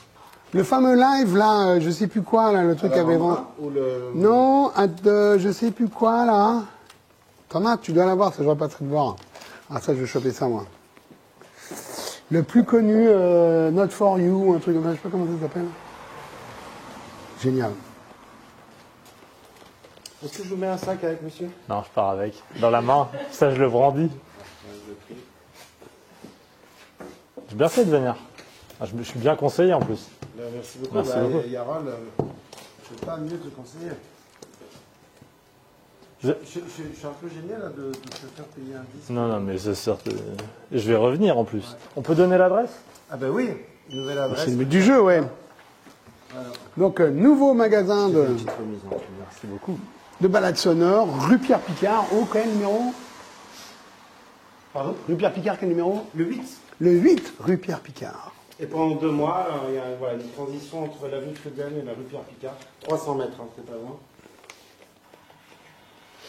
Et c'est vachement mieux ici, c'est dans le 18e. C'est plus grand. Voilà, et puis c'est pas dans ce 9e un peu, qui est plus qu'il était. Merci beaucoup. Merci beaucoup. 9e de droite maintenant. C'est pour ça, mais... Merci beaucoup, Thomas. À une prochaine. Plaisir. Allez. Bon, allez, on se check. Bonne balade. Ah oui, alors regardez en face, là, on peut aller voir en face. Il y a un luthier magnifique qui est donc spécialiste dans tout ce qui est guitare classique, guitare un peu à l'ancienne. Regarde ça, c'est un instrument incroyable. C'est une guitare française. Je ne connais pas, j'avais jamais vu ça. Tu vois, donc il y a des... Ah oui, c'est ça. T'as un son différent, ouais, je pense que le son doit être assez marrant. Donc il a plein d'instruments très étranges. Tu vois, regarde là, des mandolines, des bouzouki. Il y a même des carapaces de tortues qui doivent servir à faire d'autres bandoles ou des violons chinois. C'est un très bon luthier, donc spécialisé vraiment dans les instruments acoustiques et tout ce qui est... Là, c'est Django Reinhardt qui joue là-dessus. Presque. Django Reinhardt, il jouait pas sur ce genre de guitare. Non, c'est autre chose. Là, Ah c'est ouais vraiment des guitares classiques. Django Reinhardt, il jouait sur des guitares manouches. Est-ce qu'il y en Là, il y a une, guitare là espagnole, là, non, c'est pas ça. Non, pas c'est pas pareil. ça. Non, Ouais. c'est pas pareil. Ça, c'est des guitares à cordes nylon. Django Reinhardt, c'est des guitares à cordes métal. Et c'est ce qu'on appelle la guitare manouche. Lui, c'est pas, celle-là, non, c'est pas non. ça, là, ouais. Lui, c'est pas sa spécialité ici. J'en vois pas, là. Là, c'est guitare espagnole, ça s'appelle ici. Guitare de flamenco ou de concertiste. C'est où le chemin chez Camille? Allez, on y va. Allez, feu. Bon, bien, donc- hein. Ouais, super. Et je suis très content. Merci beaucoup. Et je suis ravi surtout qu'on soit allé dans la nouvelle boutique. Trop bien, génial d'avoir fait découvrir, d'avoir découvert avec vous.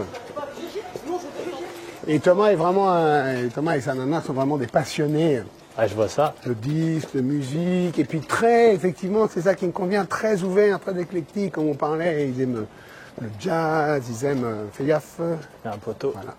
Ils aiment le jazz, ils aiment les musiques de films, et puis ils sont aussi spécialisés dans des trucs un peu obscurs de psychédélisme japonais des années 60 et de trucs. Et de Ah, machin. c'est de niche. Oui, de Ouais. niche, mais c'est ça qui est intéressant. Et puis vu qu'on se connaît depuis longtemps, à chaque fois que je sais lui, j'y vais pour acheter je sais pas quoi, parce que j'ai envie de tel album, et puis il me dit « Ah oui, mais alors, attends, j'ai reçu ça, faut que t'écoutes. » Beaucoup de trucs africains aussi. On est très fans tous les deux avec Thomas de trucs un peu africains des années 70-80, et il me ramène toujours, il fait toujours écouter des trucs incroyables. Ah, et là, on a quand même quelque chose. Voilà, le Sacré-Cœur. Bon, vous me racontez votre rencontre avec Johnny? Alors moi, D'abord, je vous ai lu, donc je sais à peu près. Vous avez déjà commencé par faire sa première partie. oui, exactement, en 98 au Stade de France. Ah, donc c'est l'inauguration, c'est ça? À peu près? Oui, je crois que c'est le premier concert qu'il y a eu au Stade de France. Ouais. Et c'est le fameux concert où La mort dans l'âme, ça n'a pas pu se faire parce qu'il pleuvait des cordes. Ouais. Et où son producteur de l'époque, j'ai oublié le nom mais que tout le monde connaît, Camus. Jean-Claude Camus monte sur scène et dit La mort dans l'âme, on est obligé d'annuler ce concert. Donc ça a été un tremblement de terre. Et donc nous, on n'a pas joué non plus. Ouais. Et on a réussi Vous à étiez jouer avec quand même FFF, le lendemain. à ce On était avec FFF, ouais. Et on a réussi quand même à jouer le lendemain. Ça s'était très bien passé, c'était très cool. Et puis voilà, c'était super. Et puis il était venu nous voir dans la loge, il nous avait dit merci les gars, je suis content que vous fassiez la première partie. C'est trop sympa. Mais à ce moment-là, est-ce que vous avez de l'admiration pour Johnny, parce que vous me dites? Ah oui, moi Non, mais en tant parce que vous découvrez Elvis. À ce moment-là, vous pourriez découvrir Johnny aussi. Ah non, Dans les mais années 70. moi, quand j'étais môme, je découvrais Elvis, je découvrais le rock'n'roll. Et donc du coup, il y en avait un qui avait, grâce à mes yeux, c'était Johnny, parce que Déjà. Elle est terrible, on en parlait tout à l'heure. Ouais. Il avait adapté plein de chansons, et puis il envoyait un vrai truc de rock'n'roller. Il avait ce dont on parlait tout à l'heure. Il avait le danger, il avait le côté un petit peu. Mais ça je pense mec que a envie d'en découdre, les quoi. gens comprennent peut-être pas. Quand Johnny arrive, le phénomène Johnny, c'est un truc dangereux, quoi. Mais c'est un truc grave dangereux, c'est un truc interdit. C'est je sais pas combien de CRS, Place de la Nation, pour le premier festival de rock français. C'est les sièges pétés à l'Olympia. Ouais. C'est un truc, attention, c'est dangereux, quoi. C'est pas, tu vois, c'est pas le copain de Sarkozy. Non, c'est un truc à l'époque vraiment. Ça y va, quoi. Et donc, vous, vos potes Donc de moi je FFF, connaissais Johnny, je connaissais le Johnny des années 60 et j'aimais aussi beaucoup le Johnny du début des années fin des années 60 et début des années 70, la période un peu plus rhythm and blues, un peu plus psychédélique. Avec des potes, on écoutait souvent par exemple cette chanson qui s'appelle Les Coups. Ouais, des coups. Ça va, Riyad? Tout va bien? Parce que Riyad porte à bout de bras la caméra, donc ça fait beaucoup. Johnny à l'époque, donc les années 70, vous, ça c'est votre cam à la base? Ouais, C'est-à-dire qu'effectivement, moi mes potes au sein du groupe connaissaient Johnny plus à travers les hits qu'il avait pu faire dans les années 80. Donc pour eux, c'était plus un chanteur entre guillemets de variété. Tennessee, Diego. C'est la période yéyé puis variété, quoi. Oui, la période un peu, voilà, tu vois, qui sont des grandes chansons, mais bon, ils étaient moins. Et en fait, on est tous restés pour le concert, et ceux qui disaient, ouais, bon, Johnny machin, on a vu le concert, et à la fin du concert, tout le monde était là, genre, ok. Ah ouais, d'accord. Ah ouais, d'accord. Et c'est vrai que le show était fantastique. Déjà, le mec avait un magnétisme sur scène hallucinant, et puis le son, la proposition, les musiciens, le choix des titres, l'énergie du truc, ça nous a tous sciés, quoi. Donc ça, c'est la première expérience avec Première expérience. Et puis la deuxième, ça a été sur le tournage de Jean-Philippe, le film. J'adore ce film. Il est incroyable. Ouais, c'est très marrant. Ouais, c'est très drôle. Et ça, c'est réalisé par un pote à moi qui s'appelle Laurent Tuel, qui me dit qu'il y a une scène à la fin du film où il y a des musiciens, il y a un concert, et voilà. Et donc il faut des... Est-ce que ça t'amuse de faire le truc? Alors évidemment... Moi, avec Lucchini, surtout, vous connaissez Lucchini? Moi, je connais Lucchini depuis que je suis môme, ouais. Et donc, il me propose de faire de la figuration dans le film et de jouer le rôle du guitariste de cette scène de fin. Évidemment, oui, et on passe 3 jours à essayer de recréer l'ambiance d'un concert. Sur une espèce de base militaire où voilà, ils avaient réinstallé une scène et trucs, machin, et puis ça dure. Et là, avec Johnny, entre les prises pendant le cinéma, évidemment, vous savez que c'est toujours très long. Il y a pas mal à attendre, et on a des guitares, on a des instruments, et moi je me trouve guitariste, et on est assis côte à côte, et je lui rappelle qu'on avait fait la première partie, il me dit, ah ouais, bien sûr, je me rappelle, c'était super, et machin, je dis, ouais, mais et puis il me dit, tu t'aimes bien, tu connais Eddie Cochrane, bien sûr, tac, tac, tac, tac, et puis on commence à jouer un riff, et puis tu connais Chuck Berry, ah bah ouais, regarde, tac, tac, tac, tac, ah ouais, et puis... Et là, c'est parti, et en fait, on a commencé à faire un jam ensemble. Un jam, c'est quoi un jam? Un jam, c'est ce qu'on appelle un jam, un bœuf. Non, c'est quand on part en improvisation avec des musiciens, et tout le monde se met à jouer, et que c'est pas vraiment un concert, mais qu'on est là, qu'on a un instrument et qu'on joue, quoi. Et donc, ça se passe super bien, on s'éclate. Quelle année, là? 2005, 2006? Plutôt un peu plus tard? 2005. Ouais. Attention. Là, on est en août 2005. Et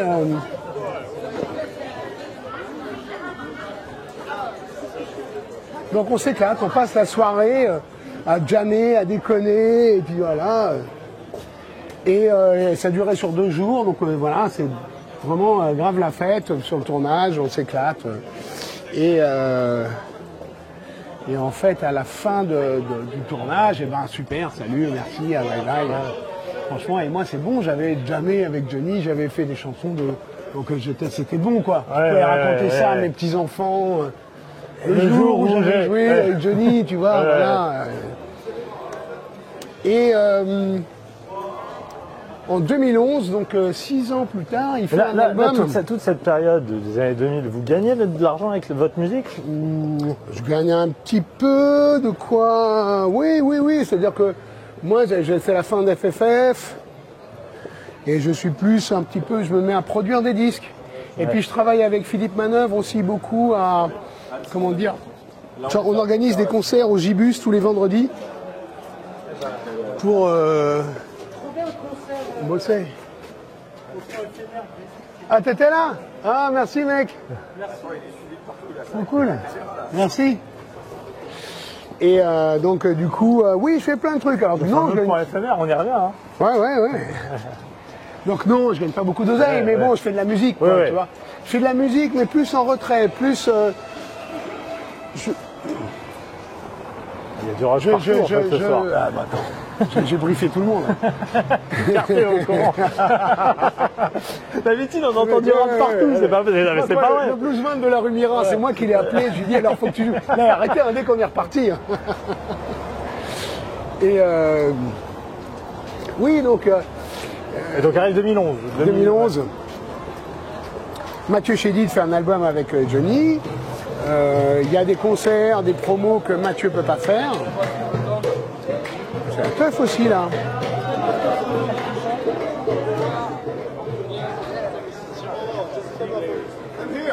C'est marrant, hein. Dès que vous entendez de la musique, vous tendez l'oreille. Bah regarde.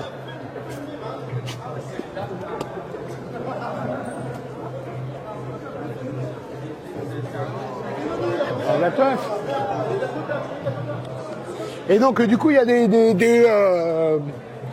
des promos et des émissions que Mathieu peut pas faire. Donc le label, là c'est un autre disquaire qui est bien aussi ça. Le mixtape. Ouais. C'est pas mal. Donc M peut pas faire. Voilà, donc du coup le label Warner cherche un guitariste qui puisse le remplacer, il m'appelle, il me propose des trucs. Et on fait une première promo, ça se passe très bien. On en fait une deuxième, c'est super. Et puis on fait ensuite une émission pour RTL, Ok. le grand studio, qui est un espèce de mini-concert. Oui, je vois très bien. Voilà, ouais. tu vois. Et donc là, on répète genre 7 ou 8 morceaux de son répertoire, des standards, des classiques de son truc. Et on les joue en petit comité, genre 5 musiciens, vraiment live. Vraiment, on se barre aussi là. Et on les joue vraiment live devant 150 personnes. Enfin, moi, ce que j'ai l'habitude de faire quoi, dans un club. Et ça se passe super bien. On s'éclate, franchement, le son est super. Lui, il prend son pied, ça se voit, c'est palpable. Il s'éclate. C'était son retour, c'est-à-dire qu'il avait eu des problèmes de santé pour la tournée 2009. Et là, on voit vraiment qu'il s'éclate. Fin du truc, lui il doit partir en tournée, il avait déjà toute son équipe qui était prévue, guitariste et tout machin. Ok, si tu viens à Los Angeles tu m'appelles, ouais, puis moi si tu viens à Paris, quand tu m'appelles ça fera plaisir de te revoir et tout. Et puis ça c'était bon, c'était la deuxième histoire que je pouvais raconter à mes petits enfants. Le jour où La deuxième fois où j'avais joué avec Johnny, parce que c'était en fait, voilà, j'ai fait un concert avec lui quoi. Et puis le soir même, à 2h du mat, mon téléphone sonne, Johnny, ouais, il me dit, hey, dis donc, c'était trop bien tout à l'heure, est-ce que ça te brancherait de venir en tournée avec nous 2h du mat. Ouais, peut-être même un peu plus tard. Moi déjà j'avais du mal à dormir parce que j'étais là, genre, Ouah. Ah, mais un gosse, encore un gosse, quoi. Ou presque.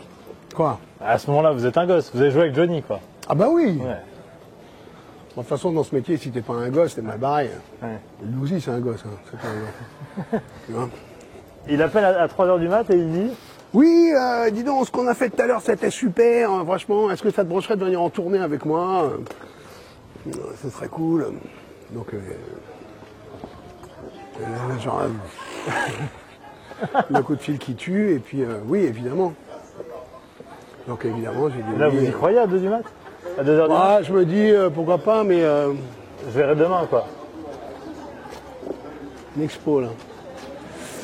Ouais, je me dis, voilà, bon. Why not?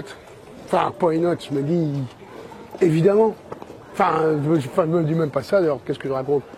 Bien sûr. C'est une évidence, moi, c'est genre. Oui, Johnny me propose, on y va, quoi. Je raccroche, je me réveille le lendemain, je me dis, putain, j'ai rêvé que Johnny, tu vois, enfin. Donc le lendemain, bon, je me dis quand même, est-ce qu'il n'était pas un peu ivre-mort quand il m'a appelé à 3h du mat, est-ce que machin? Et puis le lendemain, j'ai un coup de fil du producteur qui me dit, bon, voilà, donc Johnny m'a dit que c'était toi qui serais guitariste sur la tournée, alors voilà les conditions, rendez-vous le temps à Los Angeles, faut commencer à répéter, et puis tac, tac, tac. Et puis après, voilà. On est chez Camille. On est chez Camille. On y va? On rentre? Bah, y a Bonjour. Bonjour. Pardon. Pardon, excusez-moi. Entrez. Merci beaucoup. Plat dessert. Bonjour. Yes, I. Bonjour. C'est bon. C'est Thibaut? Ça va, mec? Ça va? Et toi? Ça va? Bien et toi? Ouais, grave. On peut se mettre par là-bas? Cool. Là aussi, on est là. À Yarol. Elvis Presley Boulevard. Ah ben voilà. Alors donc là, on est vraiment là, au lieu du... C'est parfait, c'est très bien. Alors on met Ouais, la aucun musique problème. plus fort, mec. La musique, c'est tout. Mais là, elle est très bien. Elle est au bon volume. On a qui là? Là, on est dans un vrai bar du notre quartier. ami Bill Bill Withers, je suis pas sûr. Alors par contre, il y a un grand jeu auquel on s'amuse, c'est de reconnaître le plus de têtes. Alors moi je triche parce que ça fait longtemps que je viens, donc je les connais tous, mais j'ai fait un bon score, je crois, la première fois. Et surtout, il est là. Ah ouais, il n'y a pas que lui. Est-ce que Johnny est là? Ouais, bien sûr, il est là-bas. Parce que, pourquoi Johnny a cette image un peu beauf? Pourquoi certains considèrent que Johnny est beauf? Ça m'étonnera toujours, ça. Pourquoi? Vous qui le connaissez. Non, mais là, tu es dans d'autres problématiques. C'est comme ton histoire du rock de droite, là. On est tous le beauf de quelqu'un. Oui. Tu vois ce que je veux dire? On est tous le beauf de quelqu'un. Oui, mais pourquoi Johnny véhicule ça? Le beauf d'aujourd'hui, c'est le mec branché de demain, enfin, je me souviens. Oui, mais parce que c'est populaire. C'est un genre qui a touché tellement de gens. Ouais, et puis parce que, effectivement, j'en sais rien. C'est pas mes oignons. Oui, mais vous qui le connaissez, est-ce que ça vous agace? J'en sais rien, moi. Vous dites, Parce que, je te dis, il a touché tellement de gens que peut-être pour l'intelligentsia, d'ailleurs, les vrais... Peut-être que pour une intelligentsia qui, pour moi, sont eux peut-être les vrais beaufs, les gens qui l'ont fréquenté, qui l'ont connu, et machin, savent que... Entre ce qu'est la personne, ce qu'est l'image, ce qu'est le truc, c'est compliqué, quoi. Il y a toujours des gens pour trouver que c'est un beauf ou qu'au contraire, c'est un génie. On s'en fout. Voilà. on s'assoit? Il a sa banquette quand même.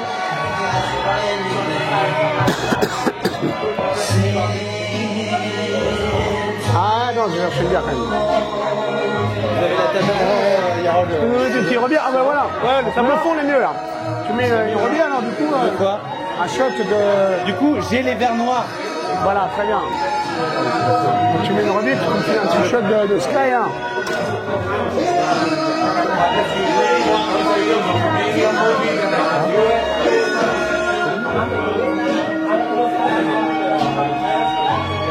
Il nous sert un verre? Ouais, carré. Bon, on s'installe en attendant alors.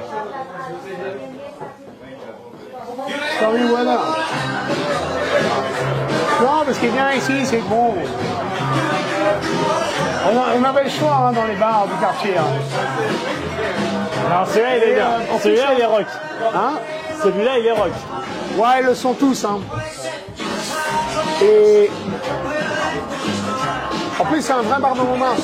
Ici, c'est un truc, ça s'appelle chez Canis depuis, je sais pas, les années 20, un truc comme ça. C'est passé par plein de propriétaires différents et mon pote Alan, qui est le... Yes, I. Ouais. Sorti des gobelets noirs, etc. Yes, I. Je demande à Thibaut s'il veut. Vous voulez voir un Pareil, truc? la même chose. Un gobelet noir. Donc, ouais. Donc, effectivement, c'est un vrai bar Montmartre 3 ici, qui est ouvert depuis, je te dis, les années 20. Moi, ce que j'aime dans ce quartier, c'est... bon, déjà, son histoire, c'est un quartier qui a toujours fait la fête, c'est un quartier qui a toujours été vivant, dans lequel il y a toujours eu de la musique, il y a toujours eu des artistes. Et qui, mine de rien, n'a pas tant changé que ça. Merci beaucoup. Et bizarrement, c'est le... Après, Donc c'est un quartier qui n'a pas tant changé que ça. Peut-être justement parce qu'il est tellement touristique. Il y a un côté où il ne faut pas trop y toucher, parce que si on commence à casser le truc... et il faut garder un Voilà. Alors, moi, il y a des bars en bas de chez moi qui sont des vrais bars de quartier et qui ne bougeront jamais, et qui sont cool parce que, voilà. Et ça, c'est pas mal. vous avez grandi à Paris, vous avez grandi dans une famille... parce que moi je me dis, le rock, il faut venir d'en bas, quoi. Vous, c'est pas ça, vous venez Non. pas d'en bas. Non, moi, je suis la génération, une autre génération. Après, notre mère, elle n'avait pas beaucoup de thunes. Elle était artiste, elle nous a élevés seuls avec mon frère, elle se démerdait pour joindre les deux bouts. Mais voilà, effectivement, on était dans un milieu artistique, un peu intello, de cinéma, de musiciens. Vous je vous ai dit, il y a des histoires dingues. Il y a Lacan qui vient manger chez vous. Ouais. Il y a Adjani qui est votre mini. Ouais. Il y a Lucchini qui trinque avec vos parents. Oui, mais c'est des gens qui étaient pas encore eux, qui étaient. Enfin, tu vois, avant qu'ils deviennent, qu'ils sont devenus après, quoi. Bon, à part Lacan, qui lui était déjà à A-level, mais si tu veux, Isabelle Adjani, elle avait 17 ans. Lucchini, c'était un copain de mes parents. Tu vois, il commençait dans le cinéma. Enfin, oui, ça, c'est du bol, effectivement, d'avoir. Comme je te disais tout à l'heure, fréquenter ces gens-là en tant que gamin et avoir cet exemple qu'on pouvait gagner sa vie et que être artiste, ça pouvait être un métier, quoi. Il y a votre frère qui est aussi artiste, il est acteur. Ouais. Est-ce que il n'y a pas de secret, il y a une éducation pour... vous me disiez tout à l'heure, vos parents vous ont laissé faire. C'est ça, ils ont accepté. Enfin, il y a pas de... Alors, nos parents sont séparés quand moi j'avais genre 6-7 ans, donc j'ai peu de souvenirs de mes parents ensemble, mais notre mère, qui avait effectivement ce tempérament un peu artiste, un peu, on appelle ça bohème, un peu, tu vois, voilà, on dormait sur des canapés pendant que les grands faisaient la fête, on était trimballés à droite à gauche, un peu, mais c'était génial, justement. C'est rare en France, cette éducation-là. Non, c'est pas si rare, on connaît pas mal. C'est un autre milieu, quoi, voilà. J'en connais d'autres, des gens comme ça. Après, il y en a qui arrivés à l'âge adulte, l'ont moins bien vécu ou l'ont plus... alors que ça a plus gêné d'être enfant. Enfin, encore une fois, c'est comme monter dans la camionnette. T'es fait pour ça ou t'es... Enfin, tu vois, il n'y a pas de règle, quoi. Est-ce que ça va être ta vie ou pas, quoi? J'ai encore 2-3 questions sur Johnny. Aux États-Unis, après, vous êtes devenu proche avec lui. Vous êtes son directeur artistique, vous connaissez sa famille. Il a une vie aux États-Unis qui est totalement différente que celle d'en France. Ça doit être incroyable pour lui, enfin, de vivre deux réalités différentes, quoi. C'est-à-dire que là, il passe dans... Il fait une interview comme ça, c'est impossible avec Johnny. À Los Angeles, c'est possible. Avec Johnny à LA, on allait au cinéma, il faisait la queue pour prendre du popcorn. Avec ses filles, tu vois, avant d'aller voir je sais pas quel film, on arrivait dans un resto, il avait pas regardé, il fallait faire la queue. Et il sortait fumer sa clope sur le trottoir comme tout le monde. Tu vois, et c'est ça qu'il aimait, c'est pour ça qu'il vivait là-bas, c'est parce que du coup, il avait une vie normale, quoi. Là, il pouvait... En France, tu peux pas. Sortir au resto avec Johnny à Paris, c'était compliqué. Tu vois, sortir, boire un coup dans un bar, c'était compliqué.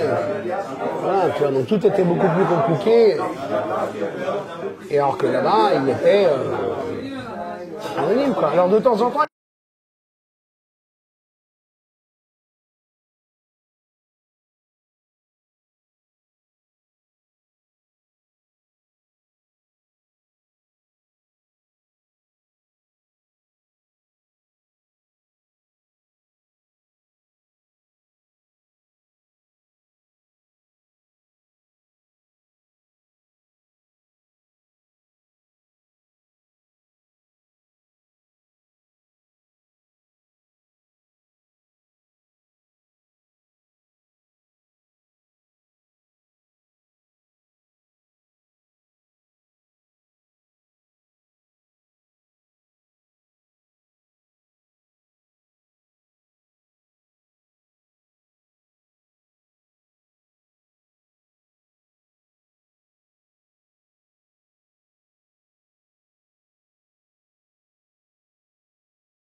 là-dessus.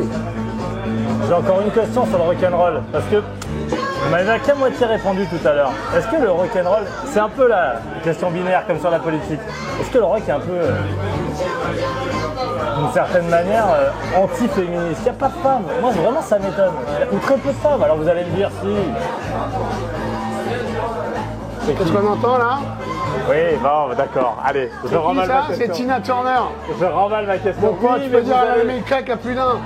Je pose la question au mauvais moment. Voilà. Non, mais il y a Tina Turner, il y a, on va dire, Courtney Cox, il y a John Baez, il y en a.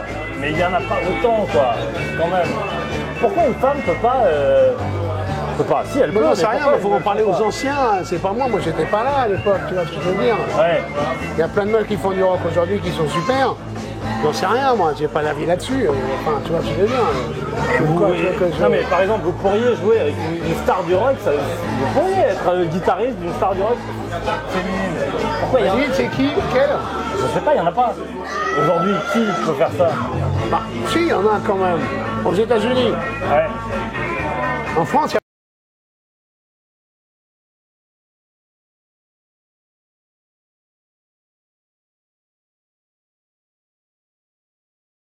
Pas mal, c'est pas vraiment du rock, mais de toute façon, des stars du rock, il n'y en a plus beaucoup, anyway.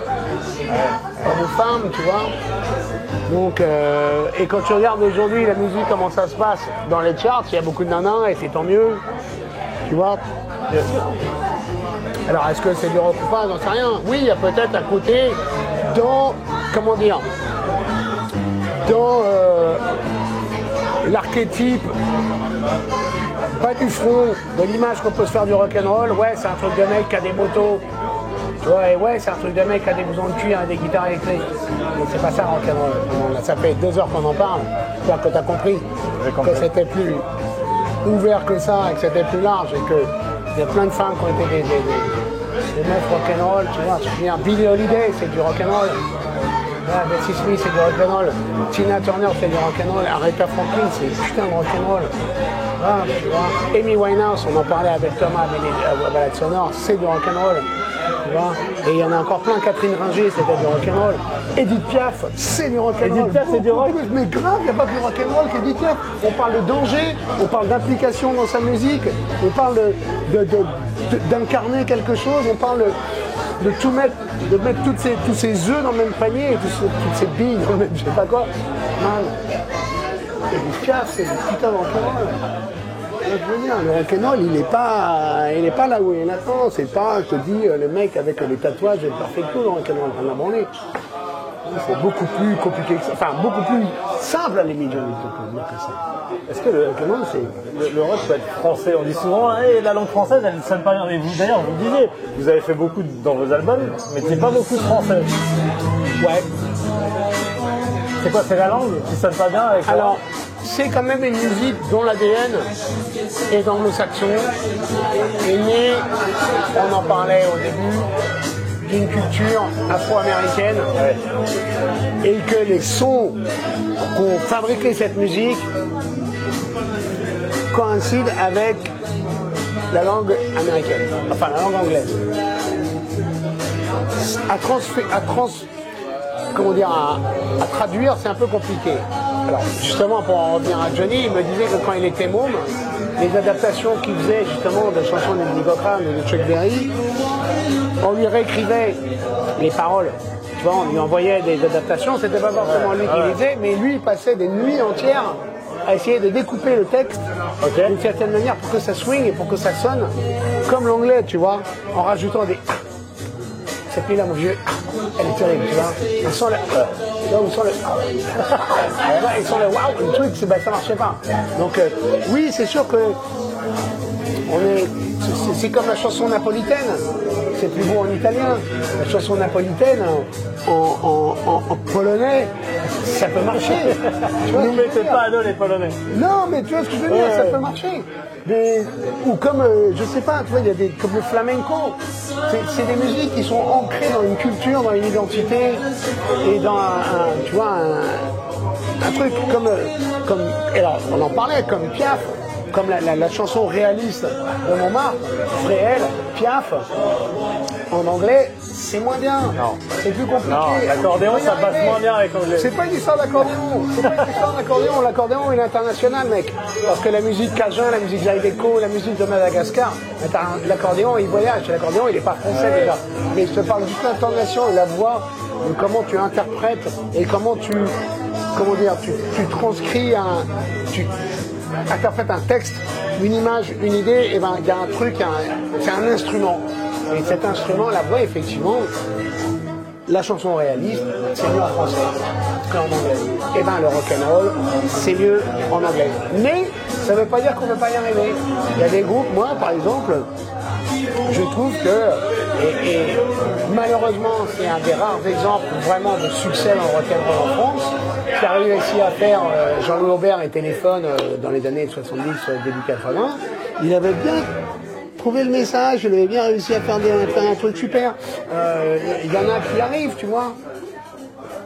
Dans le rock, Marco Prince, FFF, tu vois, il a réussi 2-3 fois des chansons. Enfin, là, on est en train de bosser sur un nouvel album, et il y a des trucs super. C'est un exercice périlleux. Merci Raoul Poupeau. Merci d'avoir passé la soirée avec nous. Bah de rien. Bon. Alors là maintenant on va aller dans l'autre bar. Oui. On continue. J'aime beaucoup, alors surtout la fin de l'interview avec Elvis. Ah ouais, bah ouais, là, bah putain, on va pas. Alors là on a qui?